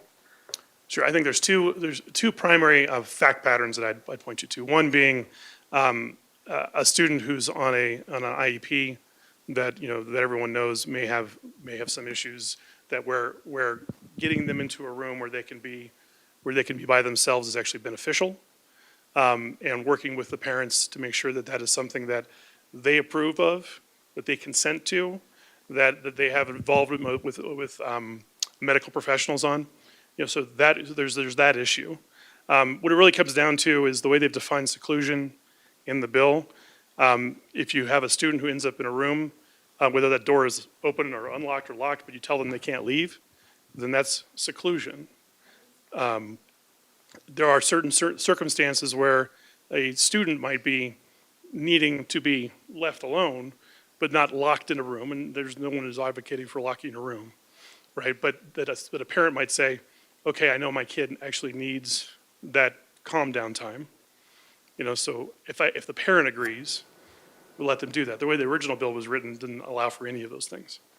The original bill had simply said, seclusion, you may not do anything, right? And that has not been where the law has been. So we're trying to work with them to make sure that we're balancing those issues out. Superintendent Kane has something to add. Yeah, just to add a little bit to this bill. The intent of the bill is to greatly reduce the instances where seclusion is something that is necessary. And where we worked with the bill sponsors to amend the bill was to make sure that there were still provisions for an emergency situation. We have had instances in our district and other districts where our professionals, once a student becomes dysregulated, certainly our professionals are incredibly trained, well-trained, and many of them have PhDs in terms of all the techniques to prevent that from happening. But once it does happen, we have had many of our professionals get injured, sometimes very, very, very seriously injured in the hospital. And so it was our collective goal to meet the intent of that bill and greatly make sure we are greatly reducing any instances of seclusion, while also making sure that there is some kind of emergency provision, because if any kind of calming type situation isn't accommodated, then what would end up happening is potentially law enforcement getting involved more frequently than any of us would like in that kind of situation. So that's the delicate balance that Jason is speaking of, and we're really hopeful that we can get to a place where we can support this bill. But our special education professionals, along with our legal staff, have been working really closely with our lobbyists to make sure that we've got some kind of provision that can, in an emergency situation, protect the student if there might be a situation where they could harm themselves, other students, or staff. So that's the balance that we're trying to walk, and we've worked really, really well with the advocacy organization around this bill. I hope that's helpful. Yeah, I think I got hung up on the definition piece because how seclusion is defined is accurate, and it's how it's defined at the federal level. It's how it's defined in the 9 other states that have banned seclusion. So I was a little lost on that part. Now, what I'm understanding is that we're looking at, that would be the definition, but then there's like, except for in these circumstances. So I think I can clarify a little bit for you. So first of all, I want to be clear, everyone was lining up opposed to the bill, and we actually came in and said, no, we need to fix it. I basically went to all the other K-12 folks and said, we're not going to oppose this bill, and if I can get it right, we'll support it even if you all opposed. Right? So I want to folks understand the dynamic of it. We really stepped out ahead of the pack to say, no, we need to actually make this work. In talking to the disability law folks, and the advocates for the bill, we went and pulled the settlement agreements the DOJ entered into with several school districts that mirror those definitions and all that. And so the basis of what we're doing on the amendments are those settlement agreements for principally Anchorage and Spokane, which were the last 2 that were entered into in 2023. So and each one of those settlement agreements includes some, we'll call it off-ramps, right, for particular sets of issues around parental consent or a unseen incident, right? Or, like a student who just out of the blue loses it. And the concern has been, and even the disability law folks shared the concern of what we don't want to do is create more law enforcement interaction where we could have a de-escalation instead, right? So finding ways to do that while being consistent with what the DOJ has done in the settlement agreements they've entered into with other districts in the past is where we've started, and what we're working on with the disability law folks to get there. Frankly, from my point of view, we're pretty much there. It's really the special ed consortium who has continued to have some issues. So we've been waiting for them to try to get on board, and they're negotiating themselves with Disability Law Colorado and the bill sponsors. So at this point, we've pretty much worked out the issues with disability law to mirror those settlement agreements and get the law changed for the state based on what we think the DOJ would require anyway, if we were in a situation where you had a settlement agreement. Okay. Yeah, I mean, just to speak to the elephant in the room, we do know that restraint and seclusion can cause trauma, and that it can cause PTSD. There's lots of evidence. We know that seclusion and restraint is used across many different settings. And so I appreciate the clarification that you gave originally about the supporting the bill with those considerations in mind, because this is a really, really important topic to protect our students. It definitely leads to additional questions to me about how we handle it within our district currently, how consent looks like if seclusion is used with students currently. I know that we have policy on restraint. I personally looked up to see what seclusion policy looks like, and it doesn't exist. We also don't have a reporting requirement currently for seclusion, but we do for restraint, if I'm understanding that correctly.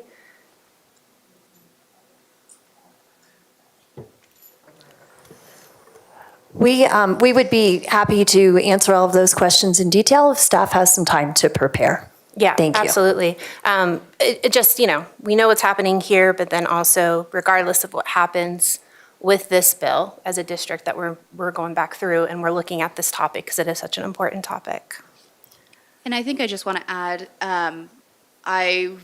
Jason said it and so did Aaron, but I really do want to commend the tremendous work that this district particularly has done, particularly Danelle and the legal team and Aaron and Allison on getting us here.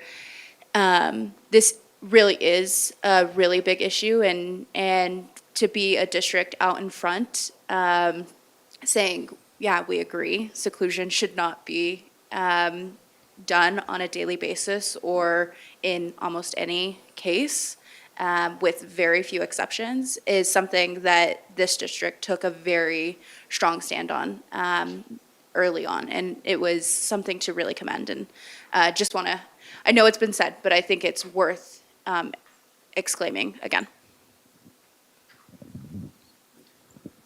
Director Geiger. Does the bill as written have reporting requirements and recording requirements? As written, it does, and I think as amended, it will as well. Okay, good. I've got to say, we've got other bills in here, some of which have gotten a lot more publicity, but this one is, we're at a change in our society about this. And it's been fascinating to me. I've had strong input from people I know in the Disabled Students Committee and strong input from teachers about they think there is a value to the occasional seclusion. So I have a tiny idea about what you're negotiating down there. And there are a lot of good faith people with a lot of good faith decisions on this. But if we are truly in the lead on this, figuring out how to use this at the very possible minimum, appreciate that.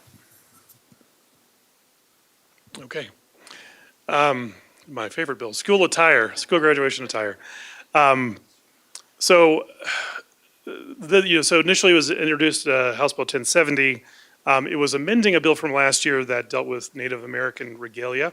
And that community did not like it being amended with 1070. So they spiked that bill and created a new subsection instead with a different title because they had to do that with the title. In doing that, we had some conversations with them. I guess you could call it my lawyer brain a little bit, the way they had this bill initially written, and there's still some issues around it. They're using the cultural reference as the touch point for how you determine what that regalia is, and I kept asking them, how does that get administered by a district?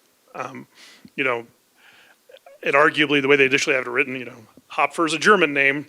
I'm not sure that's what they're going for, right? But they at least then narrowed that bill to relate to protected classes. So then at least it still has the cultural reference, which I'm still not sure from just an administration perspective how you do it. But because now it's limited to the cultural items of relevance to a protected class, I think there's at least some way in which you could determine, this certain thing may not be allowed, but yes, that is a cultural thing, that references you. I imagine the way it's going to end up being applied is the first time you have somebody show up with something that, a group finds offensive, then you probably have to figure out how to deal with it going forward, as opposed to proactively doing it ahead of time. There are some off-ramps in the bill. Again, I don't know how you'd actually administer them, but there are there. At this point, I'm not sure there's much more to amend with this bill. I think we've gotten it about as far as the legislature will be willing to take it. Any questions there? Okay. Content of material in libraries. This bill failed 2 weeks ago, maybe? Week ago? It all blends together. And at the end of the day, the Democrat majority in the Senate Education Committee and the Republicans were not willing to pass the bill as it was being proposed by the bill sponsor. What it really came down to with that bill is, what the bill sponsor wanted to do was to not only say a district may not ban a book based on that person's immutable characteristics, but they also wanted to apply those immutable characteristics to the book itself. And I continued to ask the Attorney General's office and others, how do you apply that criteria to paper? It's one thing if you were to, obviously it's one thing if it's talking about the characteristics of the writer itself, but it's another thing to say that the characteristics of the book itself, not based on a First Amendment review, but on a discrimination review, didn't make a lot of sense and didn't make a sense to the Attorney General. We continue to try to work with the bill sponsor to get her to find a different way to address the issue she was trying to raise, and she did not want to do that. And frankly, Senator Buckner and some of the other members of the committee, Senator Marchman, just decided that that was enough, and they voted no on the bill. It may come back in a different form later this session. We're not sure yet. Do you want to me or 88, or are you doing 88? You can do 88. Okay. Senate Bill 88 is currently stuck in Senate Education Committee. This bill is coming from the Charter School Institute, the League of Charter Schools, excuse me. The League of Charter Schools, it has a variety of reporting requirements. There's a bunch of amendments being offered to pull back a lot of the reporting requirements they're asking for districts that authorize charter schools. Most of these reports are based on, are them wanting to have other modes of comparison between the charter school and the neighborhood schools in the district. There's some concern about the amount of reporting that would be done. For Douglas County, we have not been weighing in on that bill, but it's definitely gotten a lot of attention from other districts and other K-12 entities like CASB and CASE and others who are all expressing concerns about that bill. It was supposed to be scheduled for tomorrow, but it will not be heard, is my understanding. That seems to be changing by the minute, depending on the bill sponsors. Let's see if there's any questions on that bill. 1363 is a bill that is seen as the kind of the antithesis of 88, coming from some folks who want to put more requirements on charter schools. We have taken a position of opposing that bill as of this morning. Frankly, even the teachers' unions, while they're tacitly supporting the bill, are not lobbying for it. I think there's a great desire, at least amongst all the folks who work in the Capitol, who represent a variety of interests, depending on all over the place. Frankly, not to kind of re-engage the charter school wars that we had 10, 15 years ago. And none of them actually asked for this bill. This is coming from some members directly. So I can see that bill perhaps getting out of the House, maybe, but I wouldn't say it's a foregone conclusion, but I don't think it would get out of the Senate. I think, right, you put your hand up there, you got it. Sorry. And I think the timing of this bill particularly is really interesting. The General Assembly has taken large moves, especially in the budget space, to fill the charter school mill levy equalization fund. There are many equalization funds, so to have to clarify. There's also been some other supportive actions for charter schools, like allowing them to get some of the money from a district's bond if the district agrees. There are many things, and I think this is just the members that are running this bill are particularly anti-charter in a lot of ways. And so we continue to see them push back against the movement that the legislature is making on a whole. So we're not taking a position on it. Why wouldn't we oppose that? We did take a position of opposed. Okay, sorry, I didn't hear that. When I had to make these slides, Right. we had not had time. It takes us a few minutes to assess and get the message to them. So I had to make these slides last week. I believe that bill was introduced on Friday. So thank you. what from our legislative platform would you connect the position of opposed to? I'm trying to understand how you use our platform that we all have agreed upon and be able to speak to our public on why a position of oppose. Do you want? So actually, this bill in particular is not only a tremendous administrative burden for charter schools, it's actually a tremendous administrative data burden for districts. And so that, because all that data has to be collected by districts and then shuffled in a certain way, and so it would be a significant unfunded mandate burden on us. So unfunded mandates are something that that the Board of Education took a position on not supporting.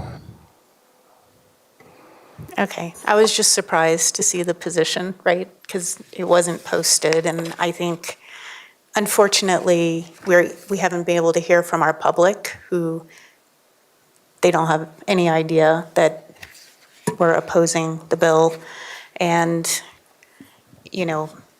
it's really asking for a lot of transparency that we currently do right now for all of our neighborhood schools. And so, and it's just unfortunate our community hasn't had an opportunity to weigh in.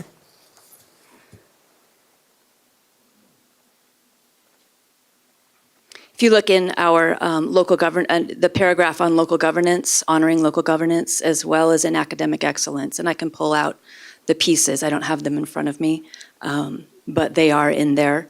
And we can continue, happy to take feedback and look at it with any feedback from the board. How do you connect it to local governance? I'm just wanting to make sure I'm able to speak to that.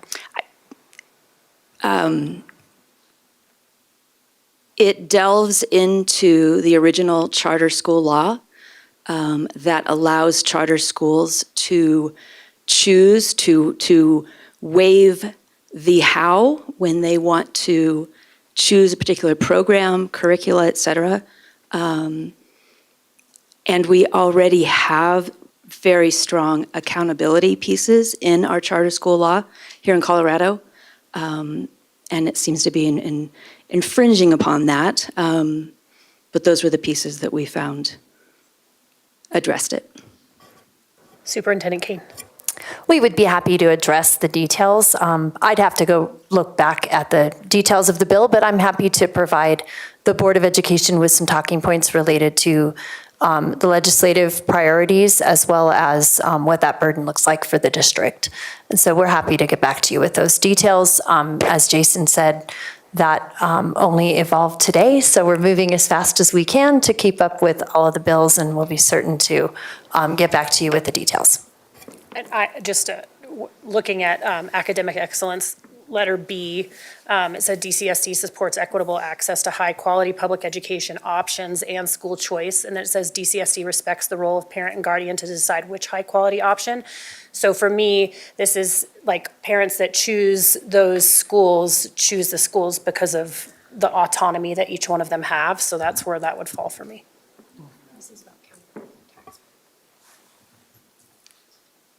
I'm just going to add a note that we're talking about accountability for taxpayer money because it is publicly funded. So I just want to add that that is an important element. I definitely reviewed, again, like our priorities under financial well-being, and that might be something for a future conversation.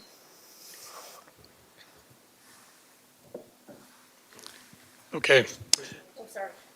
Director Moore. Do you have any idea how many other school districts are opposing this at this stage? I have not had a chance. I mean, again, the bill was out on Friday, came out of, we took a position on Tuesday. I have talked to Case, for example, who I know is I think, going to recommend an oppose. Whether their membership will vote on that, that'll be on Friday. I don't know other districts yet. I've not had a chance to talk to them, but I will. Okay. Are you pretty certain there are others, though? I wouldn't be surprised to see some others. Okay. Thank you. And wouldn't be surprised to see some just support it as well. So, I mean, I'll have to go back and look at the Secretary of State's page to see if there's anybody who's listed themselves as of today. I did that literally this afternoon. Yes, sir. Thank you. Director.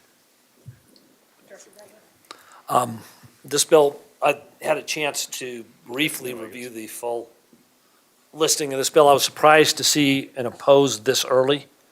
There are issues, I think, with this bill that may need to be addressed. I think there are other parts of this bill that address some things that have affected Douglas County, including whether or not we have to approve every charter school in a declining enrollment area. And so I think this may be a bill that is amendable. I would like to hear more about it. And I'm particularly concerned that we took a very quick point on it. I'm not sure that I don't believe that it clearly violates our legislative policies in every respect. And so I think there are things that we could look at in this accountability bill that we may have values in. Again, I'm willing to hear, and I'd like to hear more about it. I think, honestly, I'll be honest with you, I think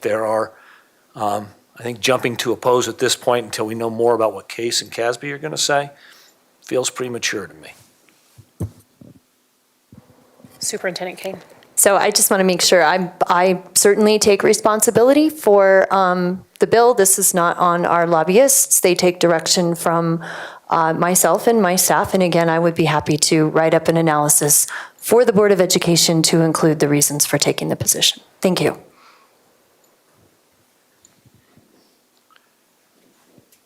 House Bill 1310. The staff feedback on this was that it doesn't directly affect the district, but I put it on here because it's been one of those bills that's gotten a whole lot of attention at the Capitol, and it's going to be heard tomorrow, and it's going to have Thursday, that's going to have a lot of attention there as well. The big issues with this bill, as it is written, is that it would prevent those who are trained under post-certification or something equivalent to post-certification who are whose job is not primarily to be a security guard, prevent them from acting in such a manner at all, whether that's carrying concealed or openly, being basically a security guard in particularly some of these rural districts. And it's really been the rural schools who have been the biggest, raised the most concerns about that, and where you're going to hear a lot of it coming in the committee hearing coming up soon. We are just monitoring that bill and watching to see what happens. So to be clear, this doesn't prevent like an SRO from? It is my understanding that the Douglas County does not utilize teachers as security guards. Correct. So this does not affect Douglas County. Those districts that do use that, which primarily are rural districts, there's some suburban districts with a rural outpost or two that also have this. But it does not apply to SROs. It only applies to what's called school security officers, which have been defined as somebody who's not a post-certified law enforcement entity, but does have the training. So there's a lot of training in this bill, training requirements that basically mirror SIDSIP, which is your insurance provider, mirrors their requirements for this in the first place. That would be going into statute as far as the requirements for training for these school security officers. But I think the definition of school security officer is what's going to get a lot of attention by the way they've written it. Director Moore. Yeah, Director Williams, to your point, there are some provisions in here, at least one or two, that do affect law enforcement as well and how they relate and interact in a school setting. And I do believe that our Douglas County Sheriff, along with some other law enforcement leaders, have some recommended amendments that they believe is necessary for them to be able to do their jobs properly. So I think that's coming. Thank you. Director Thompson. Yeah, that would definitely be helpful to hear with that clarification. Like, that's an important point, and I'm definitely curious what that would look like and what limitations are caused as written. Just before we move on, it would be helpful, I think, when we're seeing the status of the different bills to also see those entities that support it or don't support it. So like, for example, Case, things like that would be really, I think, helpful and informative for us. Thank you for the feedback. And I think just to that point, a lot of these positions actually align with Case or CASB on that. So I know Susan sits on the CASB board and has probably heard way too much about all of these bills. So she can probably talk to CASB's positions a little bit better, but a lot of these positions do align with the other basic district entities of the state. To be clear, I mean, there's not a lot of daylight right now with Case or CASB on most positions on bills. There are some things that are more relevant to them as a membership organizations where they're taking the lead, and there's some that are more relevant to individual districts. So those districts kind of step up and do a lot more work. But I mean, we're in contact with them daily. Yeah, a lot.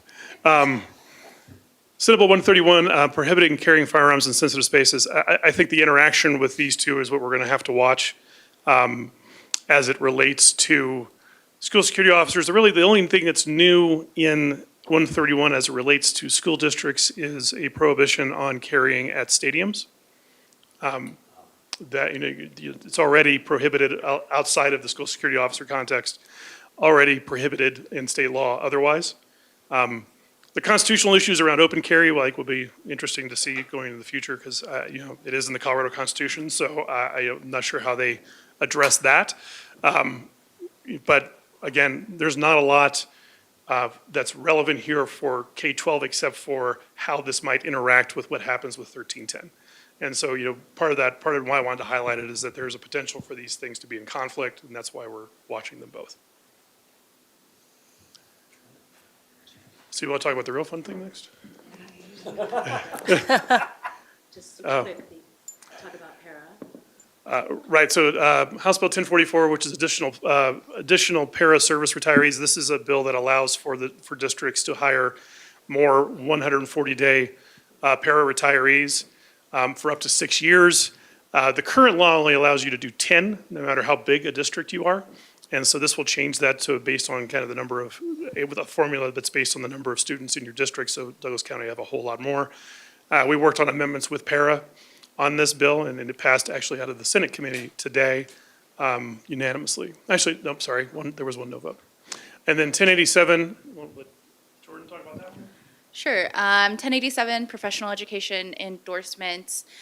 It changes the current alternative licensure program and asks the State Board of Education to make some tweaks so that teachers who are general education teachers who would potentially go into a special education track, if they had the ability to not leave their general education classrooms, could do that. So a third grade teacher would be able to stay in their third grade classroom while they pursue all of the education necessary in order to get a licensure in special education. Currently, there are over 500 open special education slots, so this is really trying to solve or at least provide a small piece of the solution to the tremendous shortage of special education licensure. Superintendent Kane. Yes, and just to add to this, of course, our district is in significant support of this bill, and Mr. Reynolds and our team have been working on how quickly we could get this up and running as a free program as part of our alternative licensure umbrella, how quickly we could get this up and running as a free program so that we're able to help our own staff achieve that without going to an outside organization. Thank you. Any questions on that? As we move to what Jason refers to fun, I want to shout out our Chief Human Resources Officer, Ms. Amanda Thompson. She has been instrumental in behind the scenes in both of these bills. There are others as well. She has testified for these. In fact, she testified in the Senate Finance Committee today on 1044, and it passed out of that committee 6-1. She's just been pouring herself into supporting pathways and more opportunities for us to be able to employ and staff and all things human resources. So very, very thankful for her work, along with colleagues of hers across this state. It's been a great, great group. All right, Jason, have fun. So the real fun stuff, School Finance Act. I think we're going to see two different bills at least. One will be the traditional School Finance Act that funds the next fiscal year, the 24-25 fiscal year. I think it'll be relatively unchanged, with, I think, the biggest change being the inclusion of a ongoing rural factor that at this point everyone is advocating come out of the general fund or state ed fund as opposed to coming out of other districts. The issue going forward after that is going to be what the speaker decides to do on changing the School Finance Act formula itself. We've been called into a meeting with her tomorrow where I expect to hear some details on that. We've already met with her once, and based on the School Finance Interim Committee's recommendations, let her know that we had grave concerns over what that potential would be if they were to adopt those recommendations as a whole. If I remember correctly, Douglas County stands to lose $25 million a year, 27, excuse me. Off the top of my head, I'm doing all right. In funding, not, and that's an actual reduction as opposed to most districts who are seeing some reduction in the amount of gain they would have, and then other districts are seeing really big gains. Douglas County is one of, I don't know, like little more than a dozen, I think, who actually lose money under this current formula that the interim committee came out of. She's talking about a variety of potential solutions, like a floor that would be kind of your base funding going forward, and then changes over time, over perhaps 4 to 8 years in the formula itself. Absent seeing runs, my suspicion is that all of those changes would put Douglas County on a trajectory where they would be receiving less increases, if not flat increases, over time. And I think that is, you all tell me, I guess, but that's something I would be concerned about. And seeing those flat or negative increases over time. There were a lot of districts under the school finance formula run, the interim committee runs, that were not even getting an inflationary increase. They may be getting a minor increase, but not one that matches the current inflation rate plus population growth that's in the Constitution. Now, that constitutional provision doesn't apply to each individual district. It applies to K-12 as a whole, but it is kind of something to point to. For us, we've continued to point to, like, you want to put us on a place where we're taking money from this school district to give to a neighboring school district, and that is a concern. We'll have more details on that hopefully tomorrow, but certainly in the next coming weeks. I expect the School Finance Act to be introduced next week. They were supposed to get it out before the long bill. Whether they actually do that or not remains to be seen. I know Senator Zenzinger, who's the prime sponsor of the bill this year, very much wants to get it out the door and is having issues with her House colleagues on that. That's a very high level. Director Meek. Yeah, so just for clarity, I think it's 27 million. Is that correct? That it would be a 27 million decrease in funding. The last number run I saw had it be at 26 million. So yes, very close to that. And just to give our public a little bit of perspective on $26 million, it costs us about $20 million a year to run a comprehensive high school. Right, so it would have been nice to see that number up here on a slide so people who are looking would see 26 million decrease and then actually putting examples of what that would mean as a cut. I think it's really hard for the community when we passed MLO, but now we might be cutting if this happens to us. And so I think the more we can help educate the community around the impacts from state funding changes as well as local, it's really confusing the way it all works. And so it would be great to actually have some slides going into detail on what that looks like. And then for our lobbyists, I think I would ask you, what is the strategy moving forward in helping our legislators understand the impact that this would have? Director Meek, I think to your first point, I wouldn't know how to do that just yet, outside of just being very clear that this was from the runs from the School Finance Interim Committee, which I would say for us to go back and say we were providing that information, it would be a bit of a challenge because they've been clear to say that's not exactly what they're going to do. So I use it as a basis, right? It could get better, it could get worse, depending on which direction they try to go in changing the formula. And so I guess my counsel would be, I'm not really want to put out a number until we have a bill in front of us or a proposal in front of us to respond to, because then that lets me go to my the answer to your second question, which is what's the strategy? I think first of all, we need to know for certain what they're trying to do and how they're trying to do it. In order to be able to develop that coalition. We are working with a variety of districts who have already expressed concern with this, kind of coordinating our message on how we're talking to legislators right now. But right now, it's a bit of shadow boxing. I don't have an actual bill. I don't have an actual draft. I don't have runs of an actual proposal. What I know is that what came out of the interim committee is unacceptable, and we've been very clear to say that. In fact, I'll say it in the meeting with the speaker. I was the only one who actually said it that bluntly, and I did say it to her that bluntly, that what came out of the interim committee is not acceptable to this district. As far as going forward on that, a lot of it's just going to be the basic work of lobbying that we all do on a daily basis, which is going and hitting not only our delegation, but a variety of folks who are also negatively impacted, who may not have a specific person working for their district, but you can look at the runs and see who's being affected or not. There's a handful of districts that are looking, if they were to propose what was in the School Finance Interim Committee, that are looking to make a whole lot of money on this, Denver being front and center of that. So then you're also looking at, okay, what are my numbers for Denver? How do I go around and start picking off people otherwise?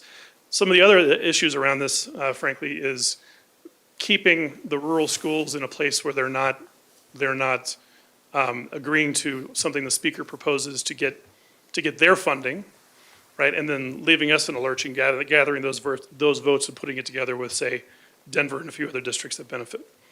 So a lot of what we've been doing has been working on Senator Zenzinger to include a rural funding formula in the current act as a way to prevent that potential, because that's what they attempted last year, if you recall, where they attempted to, I'll probably not say it in a nice way, but I'm going to do it anyway, where they tried to buy off the rural schools, and with $50 million in a formula that came out of cost of living that affected you all pretty dramatically. We were able to stop that as well, working with them to make sure they got more one-year funding and committing basically to work on a formula this year. It's a lot of moving parts right now, but and frankly, a lot of the work we're doing is over in the Senate, because it's going to be very hard to stop a bill with the speaker's name on it in the House. But in the Senate, I think at least in the Education Committee and in the Finance Committee are a little less receptive to these ideas than the House. Superintendent Kane. Yeah, I just want to add a little bit of color to this one. First of all, I want to extend my gratitude to our lobbyists. They have done an amazing job, not only keeping this from becoming a tremendous issue for our district, which it has the potential to be, but also helping us to do it in a strategic way that is not negatively impacting important relationships in the legislature. So that's really, really important, and I greatly appreciate that on their part. We certainly do have communications, et cetera, in our back pocket should a bill be introduced, including the context of $27 million. I, in fact, have written a letter.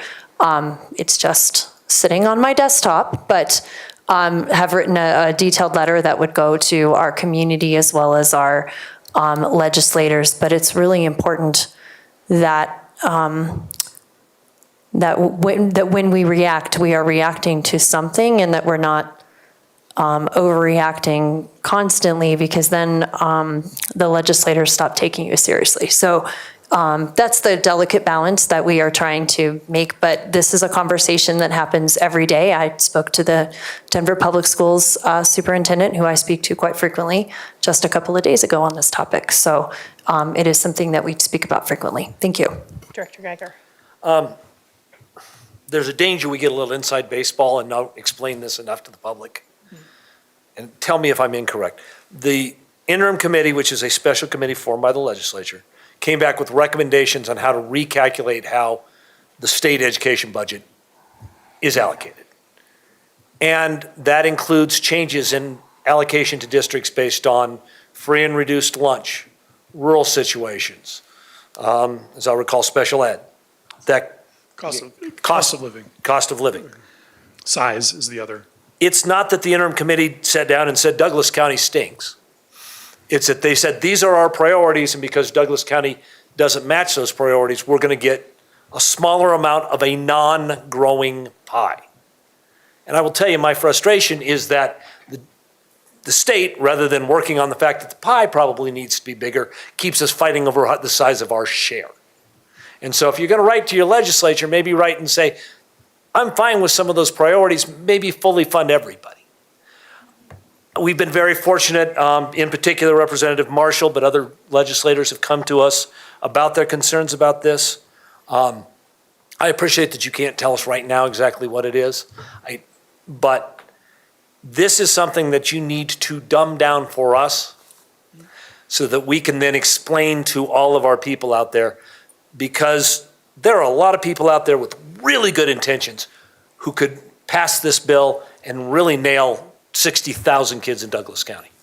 And we need to be able to explain that to our people so they can contact Representative Marshall and Representative Bradley and all of our other all of our legislators on the Hill.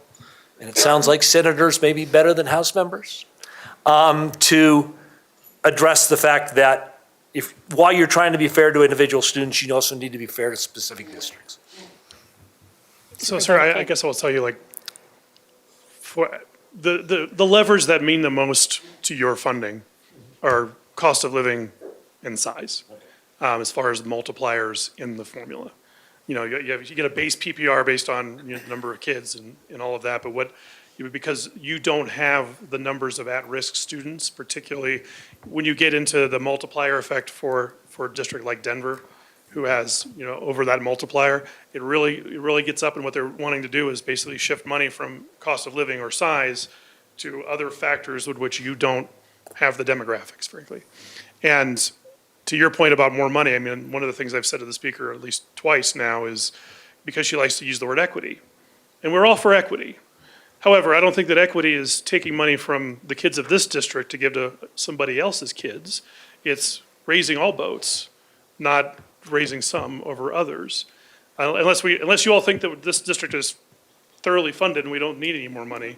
I mean, that's kind of, but that's kind of the assumption that some of these policymakers are making. You've got enough money. We need to take some of your money and give it to somebody else. She's talking about reallocating over $1 billion of the School Finance Act, without adding that $1 billion, just reallocating the current formula. Again, we're fighting over our share, not over where the pie's been. And I think I would add to a lot of, like Jason said, a lot of the conversation from advocates of the task force recommendations, as well as this has been a long-term movement. We fought it last year. There have been conversations around this for a very long time, is around equity, but the context is they want a quote-unquote simplified funding formula, which means that each student gets a base per pupil rate. But if you are an at-risk student, you get a base per pupil rate plus your at-risk. And then if you are an English language learner student or ELL, then you get your base plus your ELL plus your at-risk. And if you get special education on top of all two of those, you get your base plus your ELL, plus your SPED, plus your at risk. So the context that this is equitable is also, really in question, not necessarily even just this context of taking from Paul to Peter, but also what student is worth more than another student. And there are real funding challenges and actual challenges in district to make sure that an at-risk student is actually educated to the same extent. There is an equity concern for sure, and I am not questioning that. But the conversation around what percentage more is that student more than a base student is a conversation too that this district should have. Superintendent Kane. Yeah, just a couple of really quick points. One, we'd be happy to do a future presentation for the Board of Education on the School Finance Act, if that would be helpful, not only how it works today, but also a little bit about the history and the changes that are looked at going forward, including the results from the interim committee and as well as the adequacy funding study that's under discussion. Secondly, I want to just add to Jordan's point. It's also about how the money is allocated and how the money is spent. So, I'm not naming any names, but when I look at another district that has, say, a communications department that is 5 times the size of the one in Douglas County, I question if it makes sense to take 27 million away from our district and contribute 90 million more to another district. So I think there's just a lot involved. I'd love to say that, the dollars go directly to the kids in all cases. So I think there's just a lot of work to be done. And again, it's too small of a pot overall. So we'd be happy to do that for the Board of Education in the future if that would be helpful. Director Meek. Okay.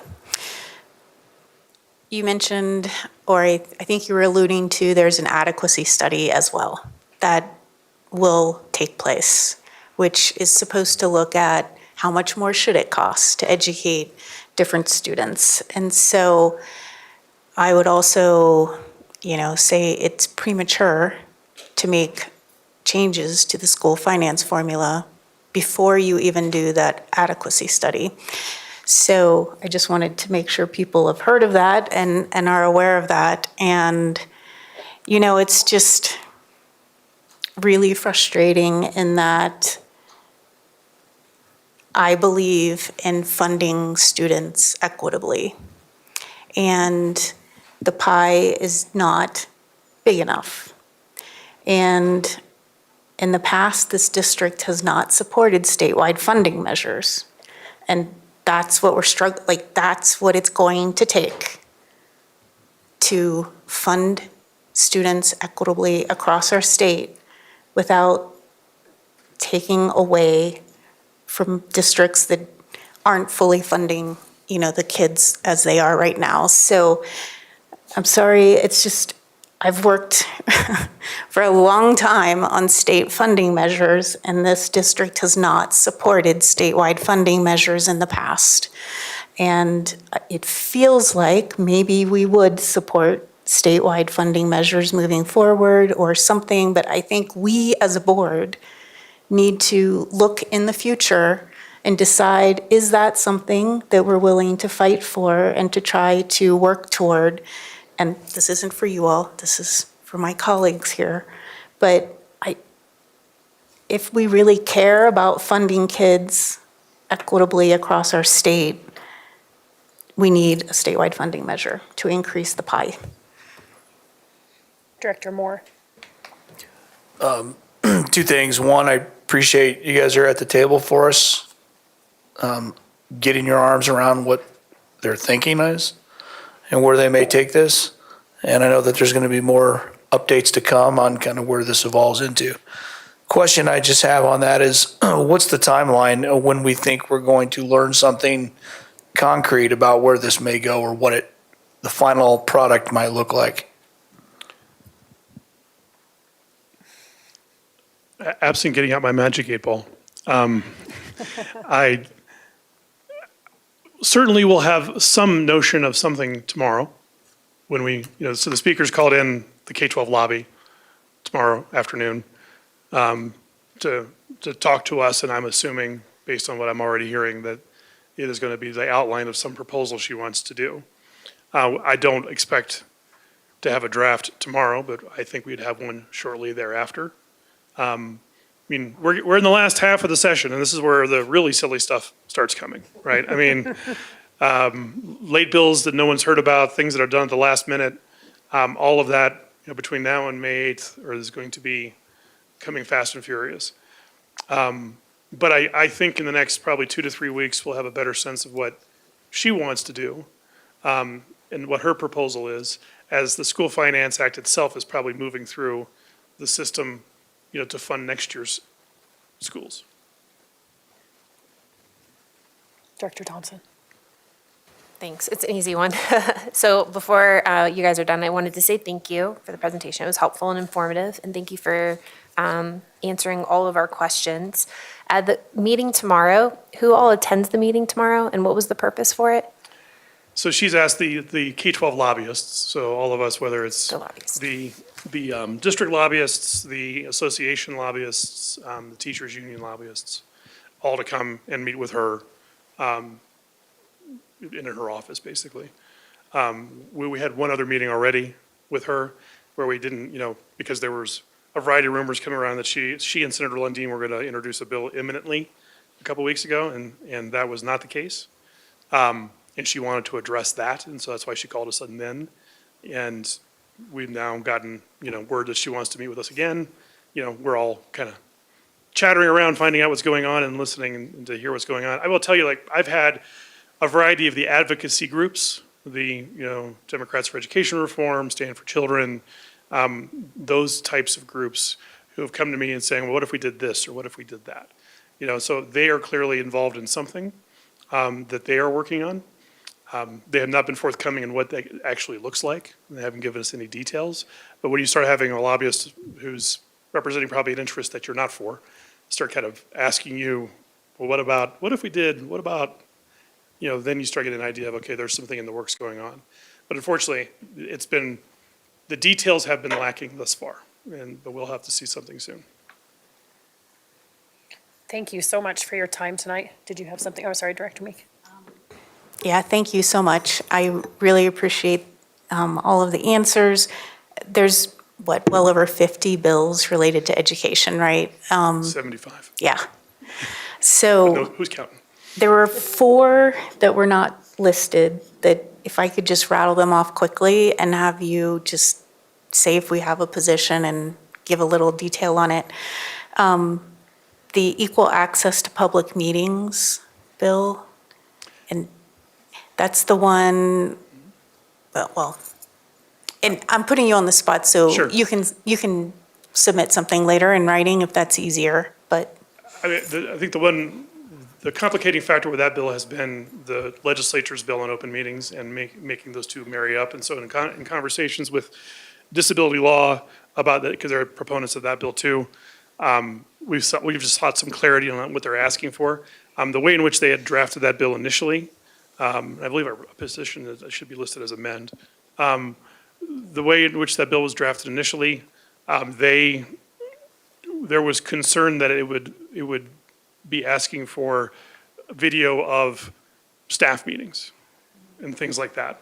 And like live streaming our committee meetings, Right. right? I think it would go to that level. So trying to get some clarity about whether that was appropriate or not, and I think they're pulling that back to be more clear as to it's a meeting in which elected officials are making decisions and voting. And then at our last meeting, we had several public commenters speak to Senate Bill 162, Best Practices to Prevent Discrimination in Schools. Can you remind me who the sponsors are of that bill? There's It's too many with the same Marchman, Winter, Bacon, and Herod. Oh, okay. Sorry. Yes. I worked heavily on this bill on your all's behalf last year. It amends Senate Bill 296, which changed the definition of of discrimination or of harassment to include what Senator Winter has really put her mark on the legislature of getting rid of a higher bar to meet the harassment claim. This bill actually is really nice for the district. I think we have a monitor position, but it requires the Department of Education to look at additional ways to teach how teachers should know about harassment, basically. And then it pushes back the deadlines that were put in place in 296, Senate Bill 296, to implement this teaching of teachers, as well as then provides resources for the district to align with the best practices of how to teach what harassment is. It is impressive you can do this off the top of your head. So if you want to send something later, that's fine too. Our whole job. So Representative Marshall has House Bill 1221, teacher tax credit. We are officially supporting that bill. The issue there will be the fiscal note and whether there's money available for that. So the real issue will be in appropriations. Last one, House Bill 241154, the Institute Charter Schools and Bond Indebtedness. Can you speak to that one? It's basically codifying that it's permissive. It doesn't change anything related to the district's ability to decide if they want to share their bonds. Frankly, I'm not really sure why they're running it, to be honest, because it's basically codifying what you already can choose to do or not do. So the way I understand it, it's districts can become the creditor for charter schools, correct? On bonds. That's part of it, but the whole issue around it was whether is the voluntary nature of it, and they did some amendments. I can't remember if it was in the committee or on the floor to even make it clearer that was something that permissive. So for us, we checked to see if there was something that would change your current practice or ability to make those decisions, and the answer was no, which is why we maintain a monitor. And we're talking about CSI charter schools, Yes. so not schools that are within the DCSD umbrella. So this would allow us to run bonds for any CSI schools within Douglas County, if I understand that correctly. If you chose to do so. If you chose to do so. Yes, and that's actually, as Jason said, it isn't entirely clear why this bill is necessary because this is already in the law that that districts can voluntarily include charter schools in a bonding ballot initiative. This just explicitly says, including CSI charter schools, which was already assumed. So it isn't any change to anything that we do, and we have not ever run a bond on behalf of a charter school. So thank you. At CSI charter schools, because we include charters in our bonds and our MLOs, and they're part of our Douglas County family. So this was really opening it up for CSI. Well, minus we did with Ascent for a few years with the MLO. Yeah. I just want to clarify, yes, we absolutely include our district authorized charter schools in our bond, but this is really referring to if a CSI school or the law that's already in place would be one of our current charter schools, but if a CSI school came to us and said, we want to take out a loan to build our building. So this is, these aren't little things, right? This is a massive, so, a charter school could say, Douglas County School District, we'd like to ask you if you can run a ballot measure for us or include us on a ballot measure that says that the taxpayers will take out debt for a building for our charter school. We already have the ability to do that, but it's 100% voluntary. Thank you all. Thank you so much for your time and being here with us on Tuesday night. Thank you very much for your work. I just want to thank them again. Without their without Jordan and Jason's guidance, their knowledge, their experience, their relationships up there, this would be impossible. As Director Geiger mentioned on School Finance Act and the interim findings and some assumptions, that can hold true for most bills, where intentions are one thing and the unintended consequences are another. I have become a frequent visitor of Ms. Klemesh's office because this is so complicated, and getting her guidance has been critical. And just finally, just know that this is all staff weighing in on these decisions, on feedback. I send these bills off to not only cabinet, but directors and coordinators, et cetera. And many of our staff sit on subgroups. I get to sit in on cases legislative calls. We absolutely have CASB and information there, but we also have subgroups of case, and it's all content experts, and they seem to all have their own groups, and many have lobbyists, and we are understanding how we intersect with them. Just to say it's very complicated, and I could not be more grateful for having our lobbyists, et cetera. So thank you. Thank you. All right. On to number 18, purchase and sale agreement for 10235 Park Glen Way.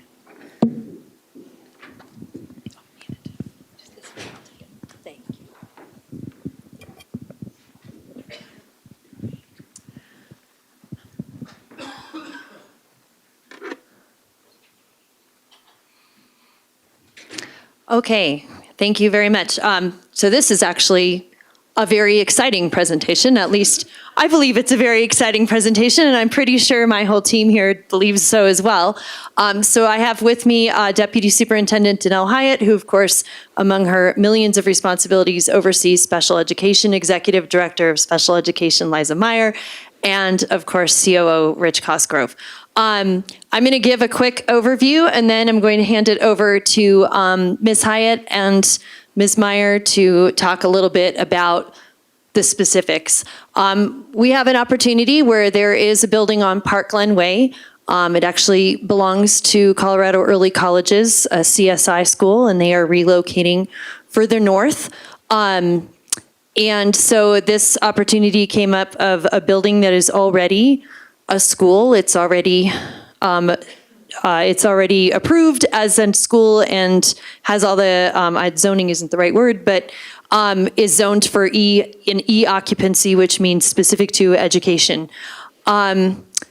Additionally, so I'm going to give you a little bit of background.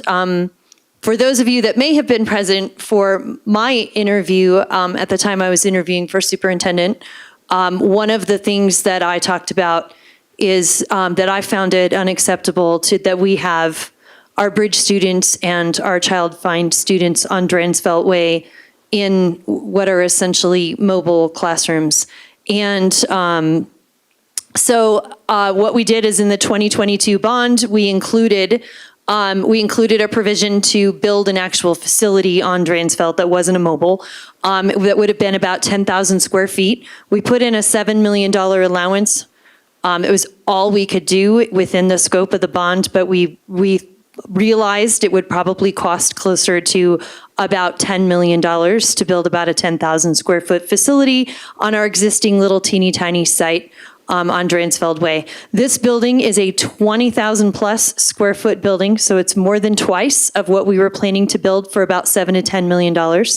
And it is half of that. So the impact for taxpayers is pretty remarkable. It's a big savings for taxpayers if we were able to acquire this building, and we'll talk specifically about uses for the building in just a moment. The other context that, so it's 23,000 square feet, as you can see, sorry, it's 4.3 million, so you can see how much, what a better deal is, 4.3 million is over what would have ended up costing us 10 million to build a building that's half the size.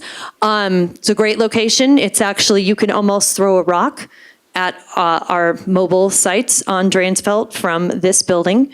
It's in a much better situation. It has recent capital improvements made. It's just a really nice facility overall. As I hand it over to my team, the last thing I want to say is we're going to get a lot of questions about where would this money come from.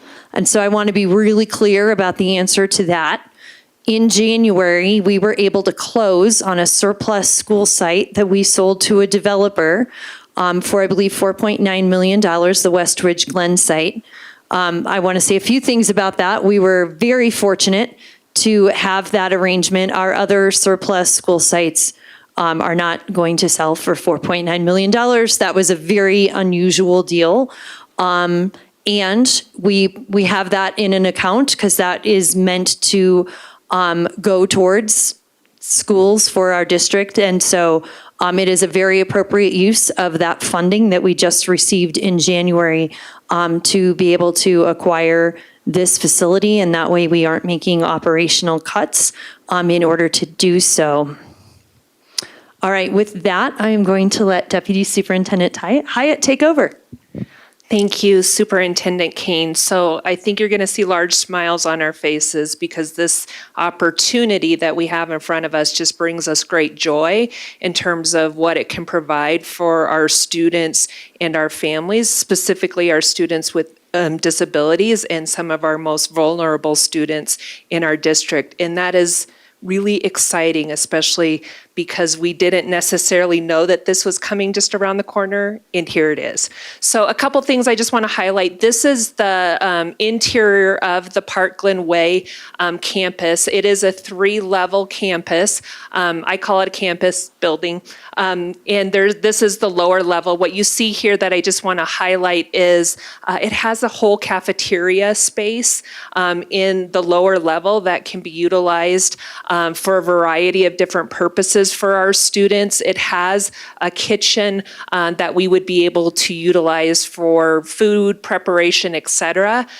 What also you see in room 101, which is really an exciting opportunity as well, is there are 2 classrooms on the lower level that are like fully developed science lab type classrooms. So that is awesome and can be used for a variety of different purposes as we look at the educational experience for our students.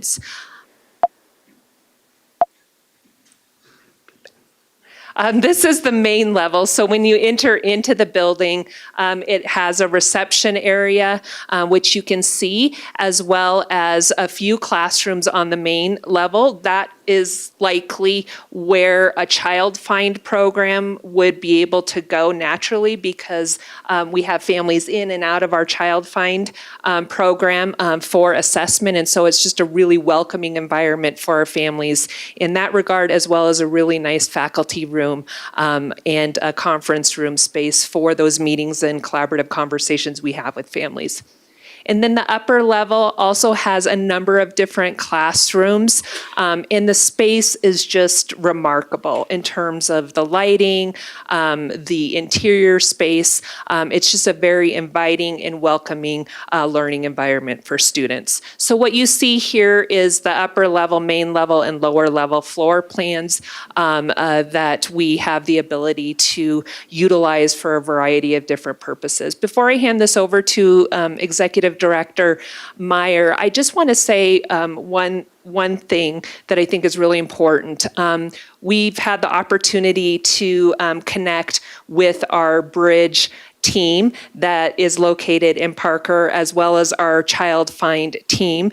And so while we, of course, recognize that the space that they are in currently is not optimal for them, they are tremendous educators and they are providing extremely valuable services and learning opportunities for our students. And we all know that the educators really make a significant difference and they are remarkable. So you're going to see highlights of the facilities in which they do that education, but please know that they are just, we just feel very fortunate to have such strength in those particular teams. So with that, I'll turn it over to Executive Director Meyer. All right, thank you. I'm going to do a little bit of grounding of who is going to be using this space. And so those of you who are not familiar with Child Find, we have a Child Find obligation from ages 3 to 21. And some of our first family experiences are through that Child Find process. So just to give you some numbers, last year we had 894 evaluations for students under the age of 5. About 300 of them went through this Dransfeld site. So as we look at the pictures in the next set of slides, just think about 300 families who went through that experience at that site. And so we're hoping to, with this new site, we're going to have a welcoming, comforting, and memorable space in order to welcome our families in their first experience in Douglas County.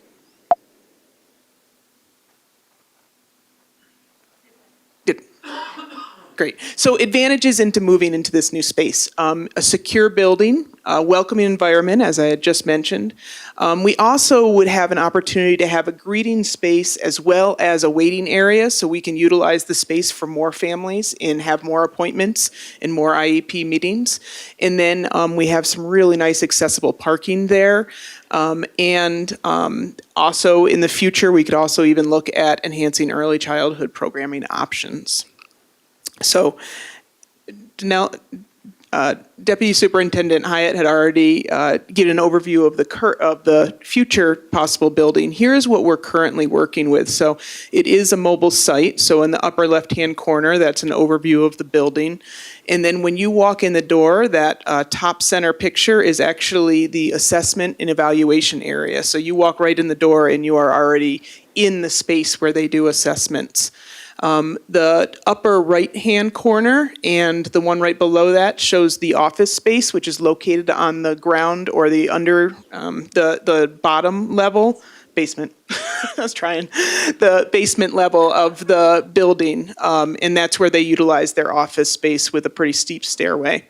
In the continuing clockwise there in that other bottom corner, that is the space where they have the evaluation meetings, IEP meetings, talking with families. So if you can remember 2 slides ago when we saw the new site in that meeting area, it's a drastic difference from this experience. Then we're going to switch and we're going to go up to the Bridge program, which is where some of our families' final experience with Douglas County is. And Bridge is our program for transition, 18 to 21-year-olds. And we currently have 5 sites for Bridge, and we this year are serving 148 students. One of these is in a mobile building that's adjacent to the Child Find building on Dransfeld. And we currently have 32 students and 7 staff members that work there.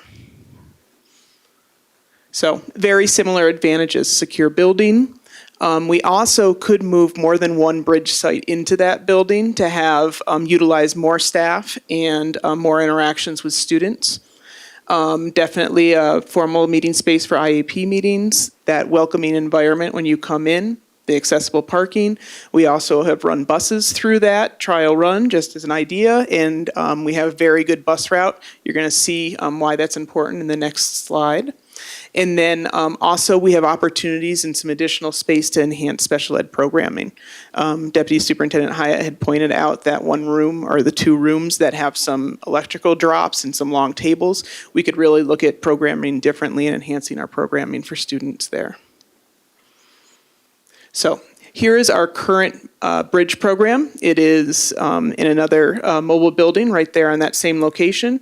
And you walk in and that middle top slide is you're walking into office/classroom space.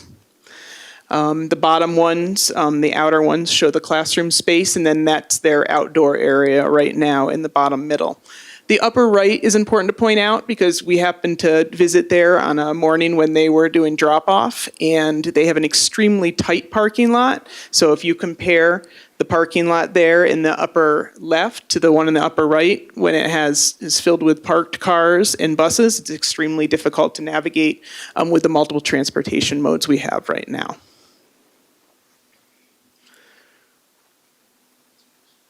All right. Yeah, so that gives you a great overview, thank you, Director Meyer, of of what our programs look like today. And I want to emphasize what Ms. Hyatt and Ms. Meyer both said, which is that our professionals at these sites do amazing, amazing work. And we have been trying to find a way to move on from the current situation we have at Dransville for 2 years. We've had our eye on the real estate market, in addition to including it in the bond. So we are excited that those efforts might actually be able to come to fruition. I'm going to have COO Cosgrove talk a little bit about where we are and our next steps. Good evening, directors. So this past weekend and Friday, we closed on a non-binding letter of intent with Aurora Charter Schools, the seller, for the purchase price of $4.3 million and a closing date of June 30th. These are the key parameters that we will work with the seller to include in the eventual purchase and sale agreement for your approval. A closing date on or before June 30th is critical to having the property operational for the start of the school year in August. We basically have 20 days from March 8th to negotiate and enter into a purchase and sale agreement. We already have the draft agreement. Our outside counsel, we are reviewing that agreement with CBRE, our licensed realtor, to make sure all of the terms are acceptable. And upon mutual execution of the agreement, then we would, and this is routine, we would have a $50,000 earnest money deposit, which would be applied toward the purchase price at closing. Thank you. The important thing for us is that we'll have 60 days from the mutual execution of the contract to perform all inspections for due diligence, including title review, survey, physical inspections, tests on the property. We will do the full due diligence as we did for the Legacy Campus and Vail and Eagle Academy and Teddy Lane. That includes all environmental inspections, an ALTA survey, the inspections per code. We've already hired an architect and all the engineering subconsultants to help that. They will also reach out to community development at Parker to determine if there are any issues. We will also do a full traffic impact study to ensure it meets all requirements.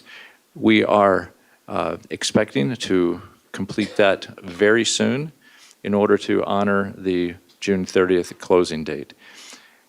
The reason we want to continue to press full speed with the due diligence is because there is a 60-day period in which the bonds must be redeemed, and that needs to be included in the timeline. So right now, we do not envision any problems pending due diligence, and we are pressing full speed ahead and plan on bringing the agreement to the Board of Education for approval.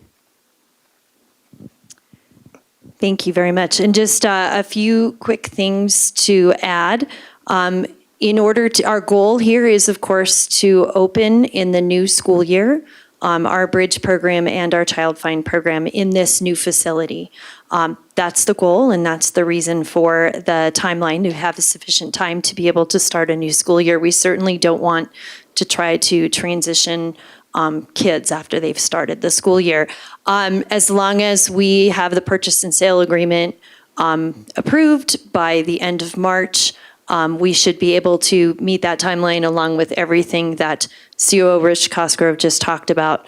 Additionally, once we have vacated the site at Dransfeld, we can actually declare that site, or recommend declaring that site surplus and selling that site, which makes this an even better deal for our taxpayers.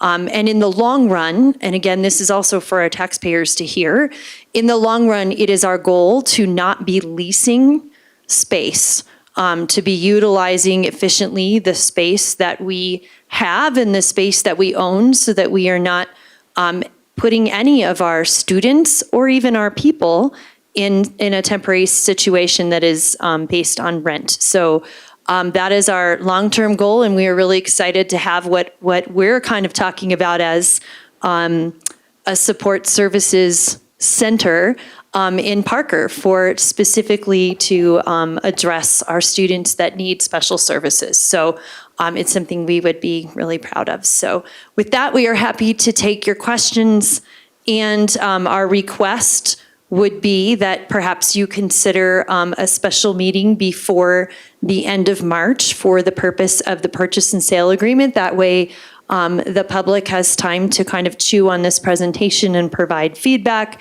as needed, and we're able to get that purchase and sale agreement approved in time for us to have kids in that building in the new school year. Thank you.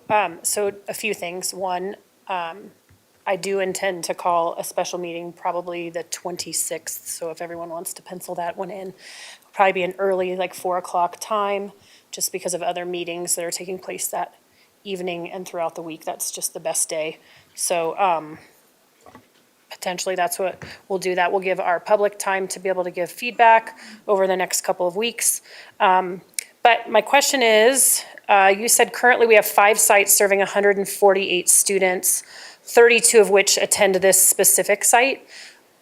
Will this accommodate more students? Will you be pulling students in from other sites, and what will that look like? Do you want me to answer that? Or... Yes, so we are carefully not making any promises because we have to determine if we need to make some improvements in order to bring in additional students. So we don't want to get anyone's hopes up artificially. And the answer to that is definitely yes. We will be able to accommodate a lot more students than what we're talking about. In fact, a lot more. So the possibilities are amazing for our kids. Would you like to add anything to that? Okay. Great, thank you. And then just to address, we received an email earlier, and so I just want to publicly say that this is not going to take any resources away from any other place within the district, correct? That is correct, and we'd like to make it really clear to our public that we are not, also, we are not sitting on some kind of magic pot of money either. It will not take operational resources away because of the timing, because we just closed in January on a surplus school site. And I also want to say, again, that it is not that our surplus school sites should be expected to raise $4.9 million each. That is absolutely not realistic, but this particular site was able to raise a significant amount of money. So we'll take it right from those proceeds that we just received. Thank you. Director Moore and Director Weiniger. You know, this is one of those rare opportunities that I don't think come down the lane very often, but I think it's a tremendous win-win for our students, our families, and our taxpayers, this opportunity. And I also just want to point out how much safer this site, I believe, is compared to the Dransfeld site for all these students and the different activities and their, ingress, egress out for their families. And there's a lot that goes into that, but much safer site. I love it. Director Weiniger. Yes, I agree. This is a great opportunity. And thank you so much for your presentation and putting this all together. And definitely the Bridge Program and Child Find deserve an amazing building like this. And it's great that we can provide it for a better price than what our bond was originally for it. And I just had a question on that. And you might have mentioned it, so sorry if you have to repeat yourself. But you mentioned how the monies from selling another building are going toward purchasing this. Where is the funding coming from for renovations and probably furniture and all other needs that they'll need for the building? Thank you for the question, Director Weiniger. So the purchase price would likely be, under our letter of intent, is $4.3 million. We have $4.9 million from the Westridge Glen sale. We would also include the proceeds from the Dransfeld site.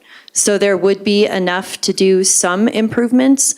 If there were more significant improvements than that, we would have to ask for those as part of a bond request. But we should be able to do quite a bit with what we're able to raise from selling the Dransfeld site. The really nice thing is our students and these programs can very comfortably relocate to this building the way it is today with very minimal improvements. And then so improvements can be something that can allow us to continue to accommodate more and more students. Great, thank you. And one more, sorry. That's great news, and I think it's great how it will cause very little interruption for the students. And then, since it'll be over the summer. And then I believe you answered my question with Director Williams' questions, but when you were talking about the operational resources, are you saying it'll be about 1-for-1 on the budget costs from the other building selling to accepting this new building? Oh, I didn't directly address that, actually. So we do not expect a change in staffing or anything else that would cause this to be more expensive on an operational level. So, or if there are, it's pretty minimum, and we'll work it into our annual budget, as we always do, prioritized with everything else we prioritize in our district. Director Geiger. Couple of things, because of course I'm long-range planning. I know as early as 2018, 2019, the MCP identified the bridge program as a need. So this is actually this is nothing new. We've known this was a problem.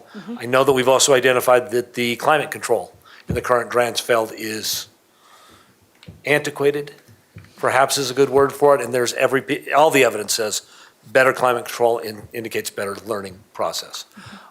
Correct me if I'm not wrong, the Lone Tree Bridge program is in a strip mall that also houses my favorite brew pub. And so perhaps combining some out of that location might be helpful. Before we spend $4.3 million of taxpayer money, we have to give them a chance to comment on that. I'm very much in favor of a later one. I'm really trying to keep an open mind because I'm very excited about this. And I do want to give credit to the people at the district, including particularly Superintendent Kane, who I think's been eyeing that building for a little while and jumping on what appears to be an extraordinary benefit. One question I want to ask that we have already discussed, generally if we're buying a house, we get an appraisal. This is pretty much an unappraisable building because it's so unique. Have we talked to our realtor about whether or not this is an appropriate square foot price, an appropriate price for that building in this location? I'll keep my answer very general. We have, and it is. Thank you. Just, again, that's part of due diligence that we haven't mentioned. If Mr. Cosgrove says the building works, I trust him the building works. I actually drove by both of those when this became clear. Anybody who has a question about whether we should do this, go visit both of them and then tell me you have an opinion. If I may, President Williams, I really want to do a tremendous shout out to our staff at the Bridge program and at the Child Find program, because they are the ones who have absolutely been making lemonade out of lemons for years, and they have made it a welcoming and wonderful environment for our children, where our children have been able to thrive. And so I really I think our staff needs to be shouted out the most for taking what is a challenging situation and still making sure that students come first and students thrive. And we're really excited to be able to showcase how much we prioritize our students with special needs, because we absolutely do. Director Thompson. Yeah, does the current Parker location have a kitchen? It depends on your definition of a kitchen. So whatever you're picturing is probably about right. So it has what you would think of as a kitchen in, like a really, really small house. But it is not, by any stretch of the imagination, a kitchen that we could, for example, prepare nutrition services lunches in. Do we have the ability to serve hot lunches from that location that are prepared elsewhere? We do not. I'm going to walk out of my zone in a minute here. Not taking any chances. And I'll definitely rely on Rich for this, but there are warming trays and some setup right now in large industrial refrigerators that if there was food delivery, they'd be able to maintain temperature in those. But I think operations might have some additional pieces to that. It's very minimal services. And the Park Glen Way building has much more opportunity in the current state for warming and serving, and in long term, potentially pending funding, retrofits to expand those services. Thank you. The other question I have, so I know Director Williams touched on it a little bit, and you mentioned no promises, but just for clarity, what could the potential capacity be of the building for serving students? Well, what was that? So we need to have the due diligence completed before we can accurately answer that question. But it is quite a bit more than what we have. As was spoken to earlier, there could be additional bridge students there. Yeah, and I would just say, just based on what our intentions are for programming and plans, that will kind of help us to decide how we utilize some of those 16 available classroom spaces for students. So there's some other factors that we need to consider before we can say this number absolutely. Director Meek. Very excited about this possibility, so thank you for all the work that's gone into that. I'm curious if you have already, or if you're planning to present to DCCAC on this and/or reach out to the families who will be impacted. Yes, we are very excited for this presentation, and we're going to be connecting with DCCAC for their feedback explicitly after this in order to make sure their viewpoint is also part of it. But I've had an inkling that they're pretty excited about this as well. And actually the families that are attending the Child Find, or not attending, but the Bridge program, are you reaching out to them directly? We will incorporate that as part of what we're doing, although sometimes you don't know which families are going to which site at this point, so we also be cautious of that.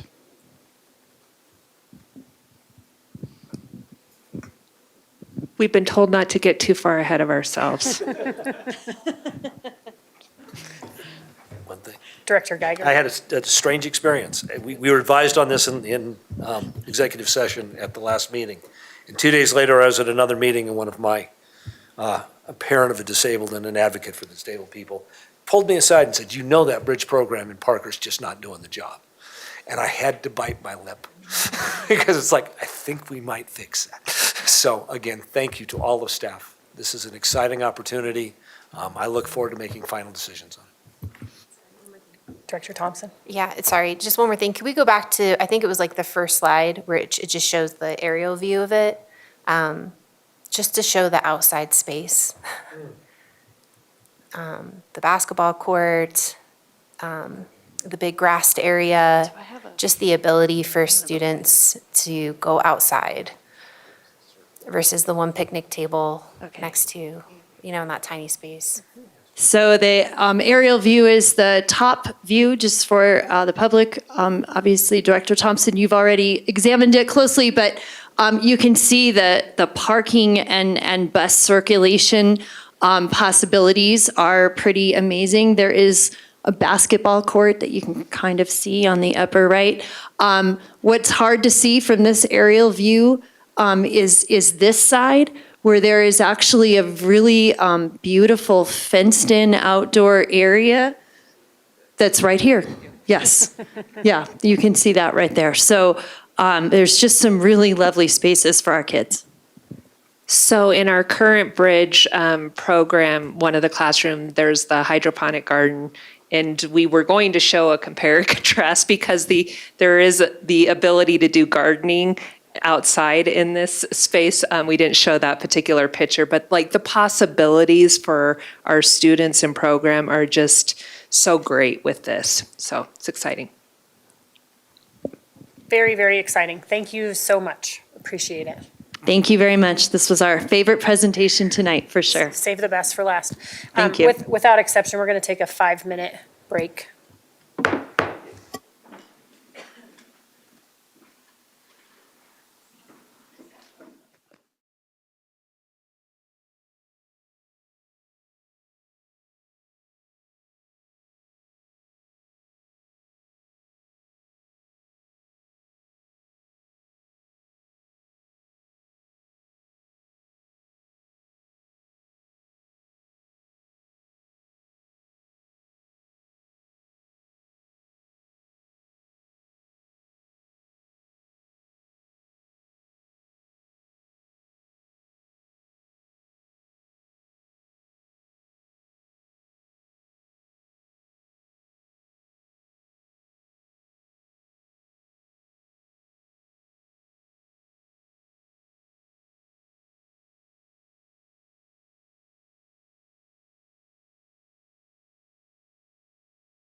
All right, on to item number 19, moving into the policy governance section, Board of Education self-evaluation. And I will turn this over to Director Meek since she did the work. Well, I know you all are very excited to talk about this. So just as a reminder, at our retreat, we talked about what self-evaluation was, and it's meant to be basically an organized process that we would use to regularly re-examine our individual and collective performance, and then reaffirm those commitments by looking for any areas of improvement and using that as an opportunity to see, are we acting in alignment with our policy, or maybe our policies need to be updated. So anyway, I took a stab at the BSL policies, and that is the packet that you all have in front of you. Typically, I don't think we would do all of these at one time. They'd kind of be spread out throughout the year. But I was hoping that we could get through most all of these by our summer retreat when we're taking a look at our whole policy governance packet. So I actually created a little calendar here. If you want to take one and pass it down. The second to last column is focused on board self-evaluation. But I went ahead and started with the first column and put our planned connections. So that's our next topic we have on the agenda tonight. Just kind of mapping out that throughout the year. So that's the first column, planned connections. The second column is board education and professional development. So examples of that would be our presentation that we had on social media from staff, as well as, tonight, with our self-evaluation piece. The third column is highlighting when we're talking about our ends and executive limitation decisions. So I just mapped out some points on that. Monitoring CEO is the next column. So that's all of our end statements and executive limitations. So if you flip through here, you can see they're listed throughout the year. So that gets us to our board self-eval. So I listed this on tonight's for BSL 1.0 through 1.4. We're not approving this tonight, though. I just listed it here for us to see. And then if you turn the page, you can see on April, the second meeting in April, I added governance process 1.1, 1.2, and 1.9. I added cost of governance here, kind of moved it up because we're actually in the budget season, and it feels like it would be appropriate to time that self-eval on that policy at that time. And then you can see there's a couple policies in May, and then a couple in June, and then that gets us into our July retreat, where we can kind of wrap up the committee policies. So that's a proposed outline. I had included that at the retreat, but I made a couple of tweaks when I started looking at the whole calendar and thinking through what we have before us and the timing of the budget. So just kind of wanted to explain that to you. And then on the last column on this calendar, it's probably not 100% complete, but I tried to list some of those areas that we have required approvals or other items, like we know we need to approve the budget, right? We know we need to certify the mills at certain times. So anyway, I thought this calendar might be helpful as we decide how we want to move forward from a timing standpoint on our self-evaluation. So that's this additional document. And with that, I will just open it up for questions for the policies that we're looking at tonight.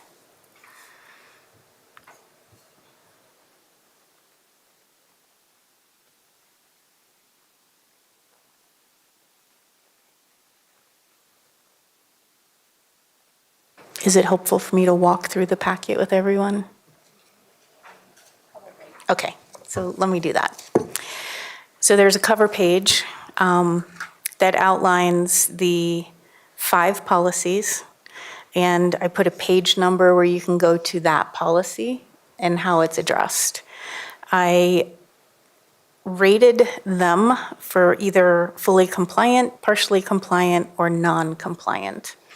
And you'll notice 1.3 was partially compliant and 1.4 I had as non-compliant. And so this is meant for us to kind of talk through each of them. So let's just start with the first one, 1.0, which is governance management connection.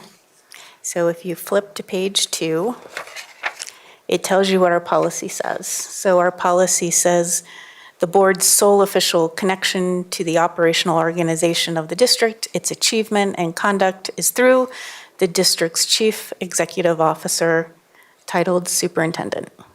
So this is the high level policy. The way these policies work, they get more granular as you go down, so 1.0 and then 1.1, 1.2. Typically, when you're doing an evaluation, you save 1.0 to the last. It's anything that's really not covered in the more granular levels, but it seems out of order. So I'm kind of orderly, and I wanted them in order. But that's what the policy says.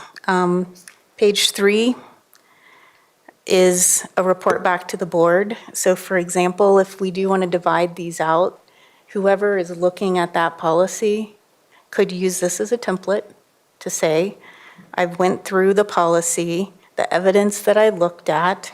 For this one, I had a great conversation with our superintendent on March 4th, and she provided a memo outlining her take on us being compliant within this policy language. And so that's what page 4 is on the backside. That's the evidence. The board superintendent linkage policies are all about our relationship with the superintendent, how we work together, how we delegate. So this one is kind of intertwined with the superintendent, and having the superintendent write a memo giving her take on whether she sees us as a board not complying, or if there are areas where we need to improve. This would be a way for her to share that with us. In our policies, we actually tell the superintendent part of her job is to tell us if she sees us being out of compliance. So that would be the monitoring for 1.0, which I have marked as compliant. And then you get to 1.1. So that's on page 5. Page 5 gives you the policy language. So I'm not going to read it, it's rather long. But this language talks about providing direction and delegation to the superintendent. So every time you monitor this, you start with the policy language. And then the next page goes into whoever's looking at it would say, yeah, I think we're compliant, or partially or out of compliance. In this case, it's compliant. So I went and I looked at the board meeting agendas and the minutes and the board governance policy manual that we have, and there was no indication that we're out of compliance with what we have in our policies, meaning we're operating as we say that we will operate. But I did also note that we are in the process of reviewing our ends and executive limitation policies, and that each monitoring report from the superintendent includes a section for her interpretation of the policy being monitored. The ends and EL monitoring will need to be updated and revised if and when policies are updated. Director Geiger. In doing these in the future, if the board member that's doing this evaluation obtained evidence that indicates that the policy is not working, or that the policy needs amendment, would this be appropriate to put in here as well? Yes, and we'll get to that, because I think we have an example of that as well. But you're right on. This is what's kind of nice about us going through this review, because I think we will uncover areas where we're not really operating as we say we're going to operate. So we can decide, do we want to change the policy, or do we want to change how we're operating? All right, so that gets us to Unity of Control 1.2, which is on page 7. So page 7 gives you the language from our policy. Only officially passed motions of the board are binding on the superintendent. This is really just reinforcing we cannot individually direct the superintendent. So that's the language that you have. Page 8 says that we are compliant. The evidence on that one is really conversation, again, with the superintendent. The board updates from the superintendent to the board directors, memo from the superintendent also speaks to that, the prior memo. So there's no indication that the board's out of compliance with any sections here. And it's really pretty boring up until the very next one. So the very next one is accountability of the superintendent, page 9. And this one I put partially compliant. And the language again on page 9. The board will hold the superintendent accountable for all organizational operations of the district. All authority and accountability of staff, as far as the board is concerned, is considered to be the authority and accountability of the superintendent. So the board will never give instructions to persons who report directly or indirectly to the superintendent. The board will not evaluate, either formally or informally, any staff other than the superintendent and the board secretary. And the board will view superintendent performance as identical to organizational performance so that accomplishment of ends in compliance with executive limitations will be viewed as successful superintendent performance. And it's really that last item that I'm highlighting, just because we really do not practice that, because it's not solely how we are evaluating the superintendent. We go through an evaluation process that's separate from the monitoring. And so for that reason, if you go to the evidence page on page 10, I have, given that the board also conducts a separate superintendent review process, the board is not in compliance with the section of the policy that states what I read earlier. The superintendent contract has language that requires a review process based upon the superintendent's job description and any agreed upon goals and objectives. And I put the language from the superintendent contract in here. So I'm not suggesting that we change anything at this point in time. I'm just highlighting to all of you that, and I put partially compliant because I felt like we were compliant for everything except for that one item. And I'll walk through the last one and then I'll open it up for conversation. So if you go to page 11, it's the last item, monitoring superintendent performance.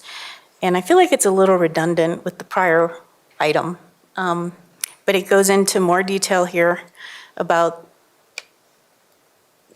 how the monitoring is how you evaluate. So if you skip to page 13, the Board of Ed has monitored the superintendent's job performance against the job description as written in our policies. However, as identified in the prior one, the SUP's job performance is also monitored through the evaluation process. Therefore, ends and EL monitoring is not the sole process, and the board is out of compliance with the policies as written. It also talks about the monitoring schedule must be, what's the language? No later than July 31st of each subsequent year, we're supposed to have our monitoring schedule complete. And we didn't have that until September, and it was really presented to us. And I think we need to decide, do we want to change the policy or not? So I felt like with this policy, we were more out of compliance than the other policies. So that is what all 14 pages go into. I know it's exciting reading, but hopefully it helps us think a little bit about our practices and whether or not we want to change anything. It's okay to be out of compliance if you come up with a plan that says what we will do in the future. Like, we'll research, we'll decide whether we do want to do just solely monitoring reports, or if we want, but that would also require changing some of the contract language, the employee contract language. So anyway, I'll stop talking because I'm tired of talking. Go ahead. And again, I worry, non-compliant has a value judgment in some contexts that I don't think applies here. Particularly in this particular circumstance, I understand why non-compliant, I think we need to keep that phrase, but in this case, we're pointing out an inconsistency between our policies and our procedures. And that our policy was not completely reflected in the superintendent contract. That's not neither a good nor a bad. There is no moral sense to that. There is a pointing out that our policies, if we're not following our policies, then sometimes it's because the policy's wrong. And that's what I was trying to get at earlier, is that in addressing this non-compliance, we need to figure out the way to get back in plan, and that may be amending our policy. And so I just want to make it clear to the vast crowd that has remained with us through this, that we're not making a judgment that anybody in the past has deliberately not followed policies. It's that if you don't constantly monitor, this kind of inconsistency can arise, and that can cause problems in the future. Yeah, I think we're just trying to model what we're asking our superintendent to do with what we're, there are times where you're going to be out of compliance, and that's fine as long as you say, here's the plan to get back into compliance, whether it's changing the policy, updating a contract, right? It's just holding yourself accountable. So maybe Sorry,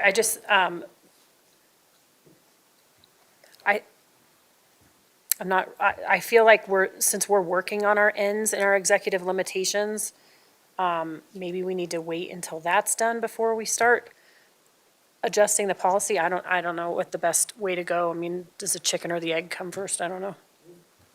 Yeah, I mean, so this is the first reading of this, right? Mm-hmm. We're not trying to approve anything tonight. This is our very first stab at looking at this process. I think it's up to us to say, we'd like to update the plan on any of the ones that are out of compliance, that, at the July retreat, we'll decide, we'll have a conversation. I mean, it's as simple as that. It's just deciding how we want to proceed. I would hesitate to stop looking at these leading up to July because I think it's going to help us make better decisions in July. Yeah, I think having a discussion in July would be helpful because that would be after we've done a lot of the ends and executive limitations. But if we put that down for us to discuss at that retreat, I think that would be good. Director Moore. Director Meek, I really like the concept of how we're looking at this, snapshot of the policy, and here's what we're doing, and where does that land on our list of how we're tracking it. But the only thing that I'll ask is that, and I'm not saying I'm right when I'm saying this, I'm just asking, is there a way that we could streamline some of these evaluation points in a simpler form so that it's a little simpler for us? Because we have a lot of policies to review on an annual basis, and if we go too litigious into every single one, we probably won't get them all done every year. We'll always be out of compliance or at least behind on some of those. If there's just a way to streamline it a little bit, because I assume, and if I'm wrong, please correct me, that the idea is that we will divide up the policies amongst the different board members for individual review and then bring back in this format what we see as our level of compliance or non-compliance or need for policy change, so that we can get all the policies done throughout the year, correct?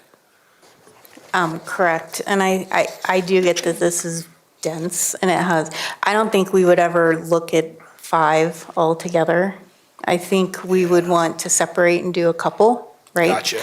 Okay. And so I think our goal was trying to hammer through them as much as we could through July. So if you look at the calendar, this was 5. This was 5 policies. We have 3 in April, 2 in May, 2 in June, and that gets us to July, where we have the last 3, which are really related to the board committees.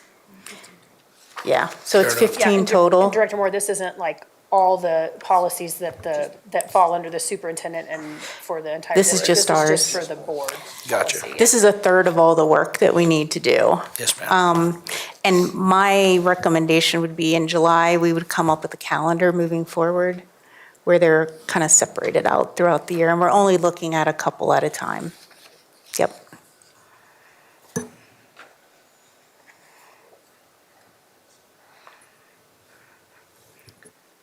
So which ones are you suggesting we discuss in April? Let's see. So we have an April 2nd meeting where we could spend a few more minutes, because you'll have time to digest this packet between now and April 2nd. And I know we have a special meeting talking governance, right? So maybe we could dedicate a little bit of time, once we've had time to kind of digest this a little bit and think about the future. Following that April 2nd meeting, on April 23rd, I was hoping we could get through maybe 3 more from the governance process.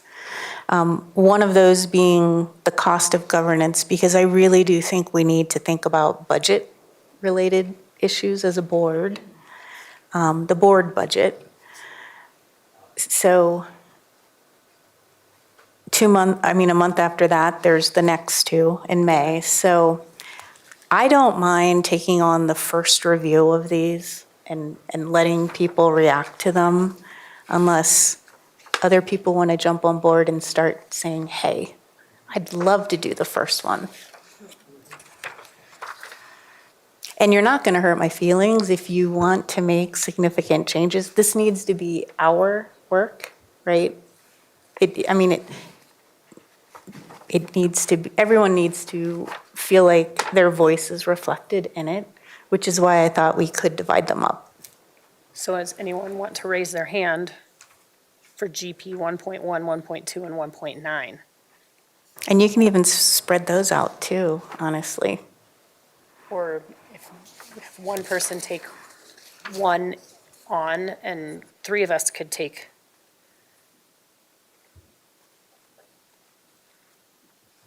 Glad to see everyone raising their hand. That is a week that I can't. Because of my bills. I can take some later in the year. I mean, I'll take one of them. I don't care which one. I'll take one. Director Weiniger will take one. So 1.1 for President Williams. Sure. 1.2 for Director Weiniger. And then 1.9 for Director Thompson. And I'd be happy to do it with you too if you wanted to bounce ideas back and forth. So, Great. thank you. Thank you for that work, Director Thompson.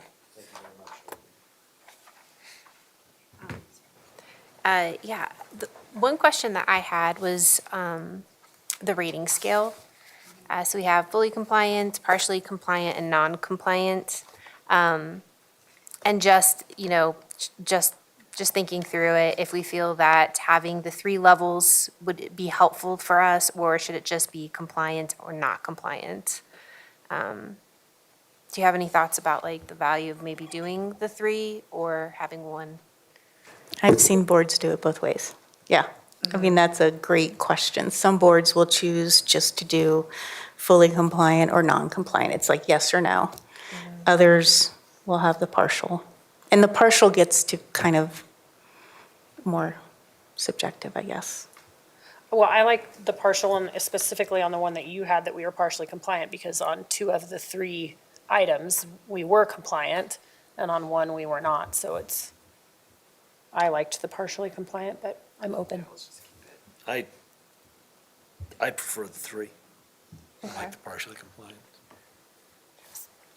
Do we want to define those categories? I think that would help with clarity, like as we take on. I knew you'd ask that. Next round. You know, for me, I felt like if the majority was compliant, but you had, so a minority of elements, non-compliant, partial. But if the majority was non-compliant, then non-compliant. Is that defined enough, or is that too? I think it's worth testing out. Yeah, okay.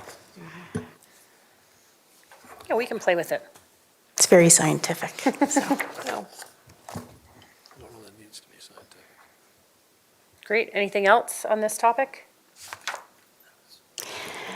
So just to be clear, on April 2nd, we'll take another, like, you guys, if you have any more thoughts on it, we can come back. And then on April 2nd, are we going to try to take a look at the GP ones, or are we waiting until the 23rd of April, like the meeting at the end of the month? I assumed it was going to be the 23rd just because that's when you had it written. Yeah, I was thinking initially we'd look at it one meeting and then pass it, like at a future meeting.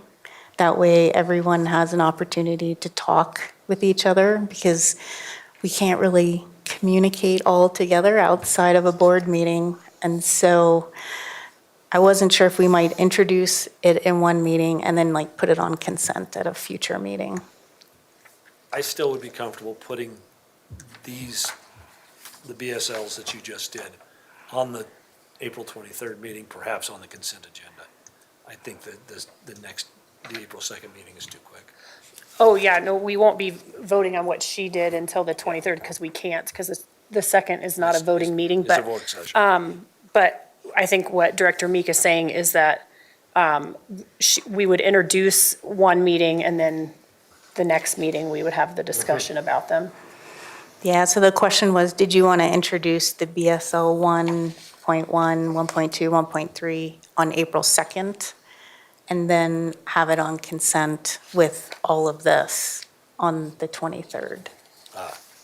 That's what I was curious. So I actually think that long-term that would be better, because to have the discussion on a work session is going to be better than having it when we have public comment and all of the other things.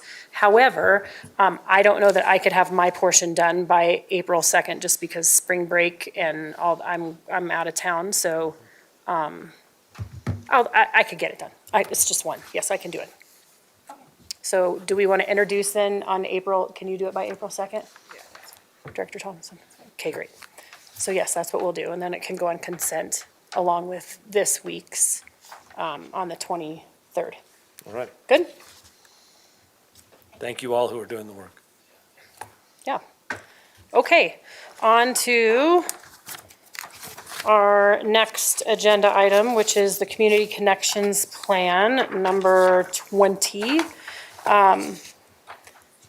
So there are a couple things that I would like to get ironed out tonight. First, just to let everyone know, we did firm up the date for April 24th to meet with educators. Unfortunately, we could not get the Legacy campus, so it will be held here. And we will just figure out a good layout for that on the 24th. The thing that I think we need to discuss is what questions we want to ask.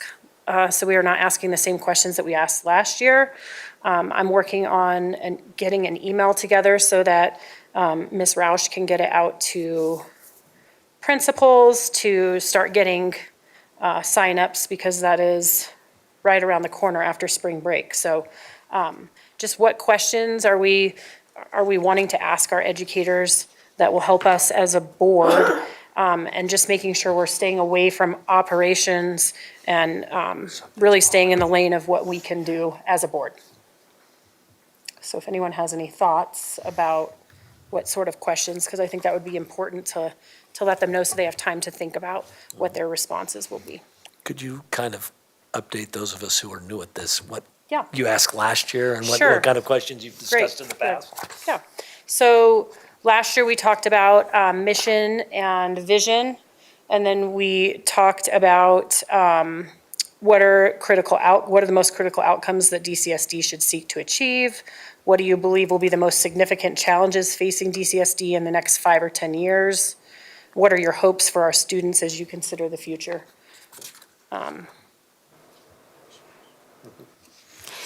So, yeah, Director Meek. if I may, on page 4, I added the proposed changes to the mission vision statements that went out to the community previously. And then I also added proposed changes to the end statement, which I think we're going to be talking about on April 2nd.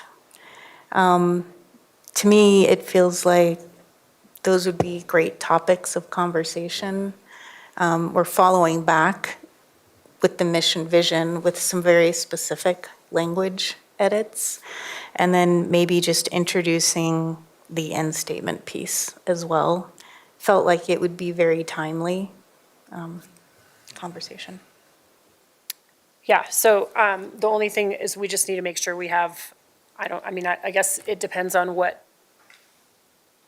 it looks like, because in the past, we've had 4 different groups, and each group had, like 2 directors would team up, and we'd move from table to table, one person being with the superintendent and just moving tables, and we'd each get 1 question. So I look at this as 2 different things. So are there 2 more that we would look at adding to ask in that? Because I think these are good, but what else would we want to ask?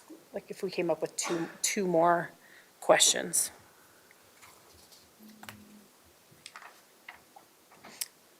We don't have to have this today. I mean, just if you, just something to consider, and if you think of something, we can always talk about it at the April 2nd meeting and get a follow-up email out to the people that are signed up to come, just that way we're not bombarding them with stuff at the actual event. They can have some time to think on some of the things. So just something to consider. And then the second thing that I wanted to talk about was we had this year to talk to parents of children who don't have kids currently in the district.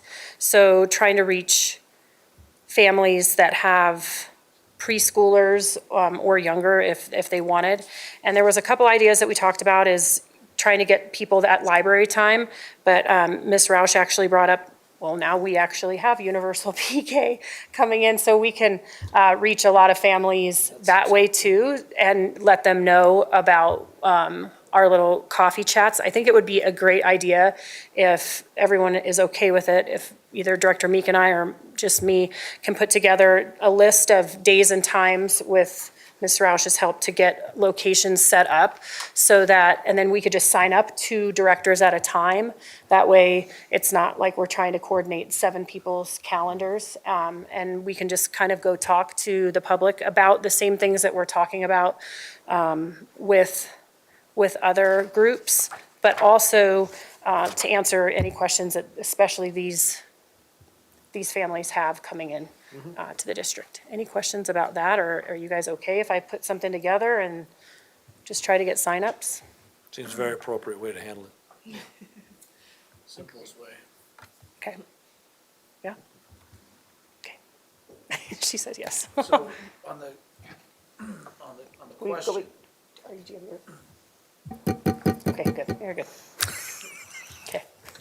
On the, excuse me, on the questions, can you give me a copy of what was asked last year, just so I can kind of think through what might be good It's in the, additional, it isn't? it's in the attachment, the DCSD Communication Connections Plan. It is on page 3, the questions that we asked last year. So you can see what we did never there. mind. Yep, Yeah. perfect. There's actually live links throughout the document, so you can see the summaries from when we spoke with students and student advisory group, teacher engagement analysis, business engagement analysis, all from year 1. So you can actually go in and see what we heard from these various stakeholder groups. And so that's also a great way to look at it. I guess one other thing I noticed on here, if you're looking on page 7, feedback summaries from year 2, we were asking our board committees to give feedback on the mission and vision statements. And so I think I'm probably the one that's uploaded these for DAC and SAG and LRPC. So we're not really regularly meeting with EAC and DCCAC and DC Geek. So I'm wondering, do we want to set up just a check-in with these superintendent committees to have a conversation with them? I'd hate for that to fall through.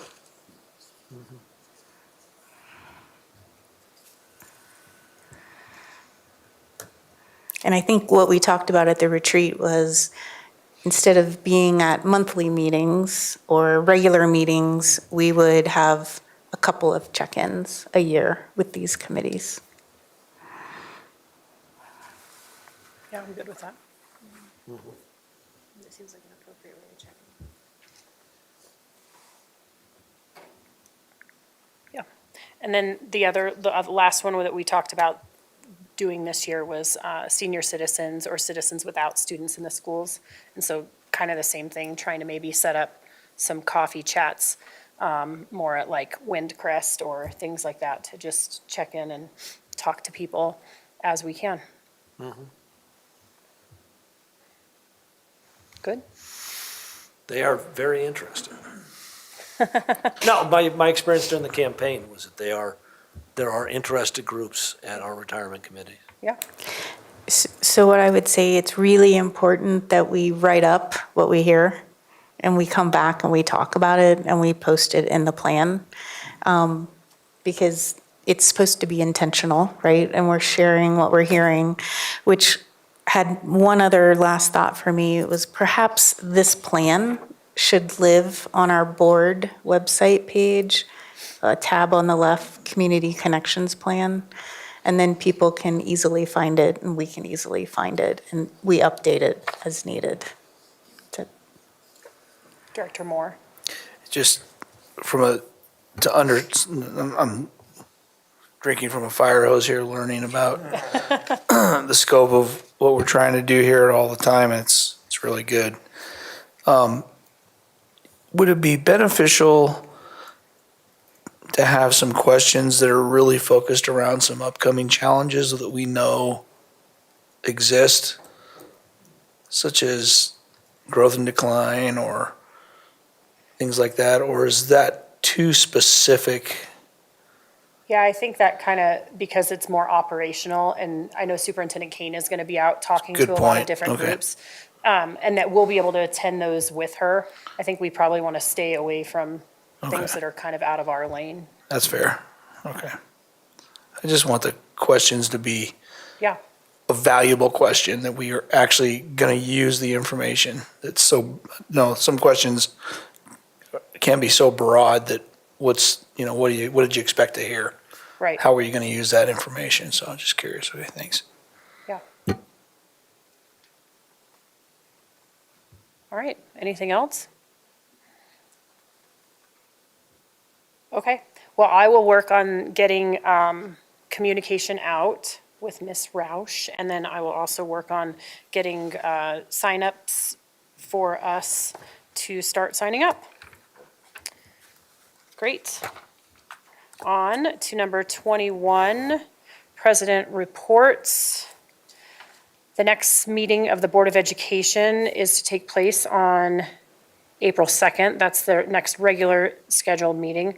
We also, as I mentioned earlier, am planning to call a special meeting, likely March 26th, to specifically discuss the Park Glen Way real estate property. And so I guess we will do agenda planning for those two, including the special meeting that will also take place April 2nd, starting at 3 p.m.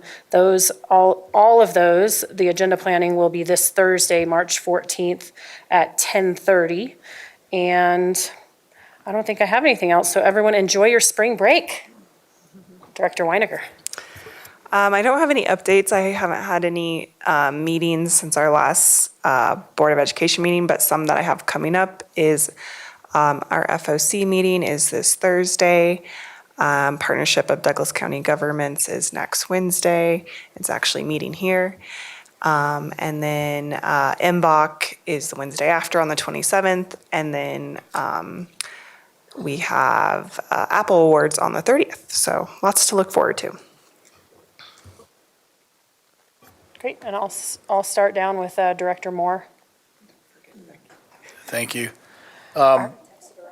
Attended the Safety and Security Meeting Superintendent's Committee on March the 6th. It was the first time I had a chance to attend that as a member of the Board of Education.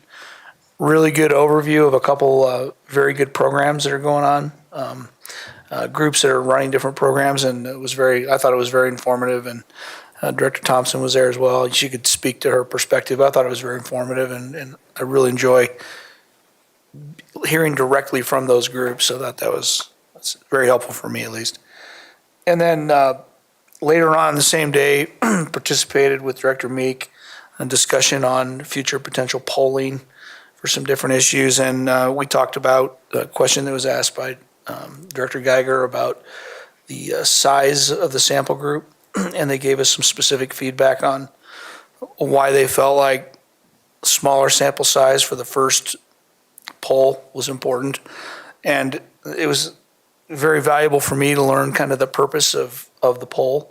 And then a secondary poll that'll occur a little bit later in the summer will use the data gleaned from the first poll to help us ask more proper questions, and then maybe increase the sample size based on that. Director Meek may have more details, but I thought it was a pretty good discussion, and this group clearly knows what they're doing, because any bit of feedback, at least that I had, or thought processes, they either covered it for the most part before I ever got a chance to ask it, or they talked about all their thought processes, which, made a lot of my questions obsolete, so it's good. Director Geiger. I attended the LRPC meeting on March 6th. It was a relatively brief meeting. We had an update on the progress of the Growth and Decline Committee, the North Planning area, very similar to what we'd already addressed. There was discussion of the SLIP recommendations. The School Capacity and Boundaries Subcommittee will be having a subcommittee meeting next week to make further recommendations about the SLIP process. They discussed that at length, as well as other subcommittees met out. The next big thing for the LRPC is the Master Capital Plan, which is always their spring process. So they will talk about that, and there was a discussion about, not this year, but perhaps starting next fall, major changes to the Master Capital Plan. It is a valuable document, but it has become unwieldy, perhaps, and so other ways to present the information. The vice chair has left the state, not because of LRPC, but because of other personal experiences, which is a big loss. Megan was a very smart and valuable member of that committee. Chairman Mugler was not at that point able to twist enough arms to get anybody to volunteer for the job, but he is continuing to do that role to see who might do that. There was a discussion about the role of LRPC on the CART. There are 2 LRPC representatives to the CART process, so I think that'll be helpful on that. And some discussion about further where they're going to go. The hope is to find somebody from the county or even the state to talk more about the demographics and the changing demographics throughout. So and finally, there is some addition to the, they're looking for some more members, obviously with the adoption of the bylaws tonight on the consent agenda. That is designed to give them more flexibility as to who they'll be looking at. So the always estimable Ms. Lees will be out recruiting and twisting arms to get LRPC up to full strength. The only other thing I would update is, thanks to Superintendent Kane and Ms. Brockman, I spent the last 2 weeks meeting with the principals at Mountain Vista, Highlands Ranch, and Rock Canyon yesterday, and Skyview tomorrow. And I've got to tell you, as you all know, being in the buildings, is a very different thing. I was there during the transition period at Rock Canyon today. That is a sight to be seen, and it's quite something. And talking with the principals, particularly about their roles with the students and to some extent what might be happening with the North Planning area has been an incredibly educational process. I want to thank all three of them for their time. They were extraordinarily helpful with a wide range of very intelligent views. So I'm enjoying this very much. Director Thompson. Thanks. So yes, attended the security council or meeting, and I was just impressed with the format, and I understand the high praises that this group has gotten. Today I had the opportunity to listen in on one of our AP language and composition classes. So Mrs. I had to write it down.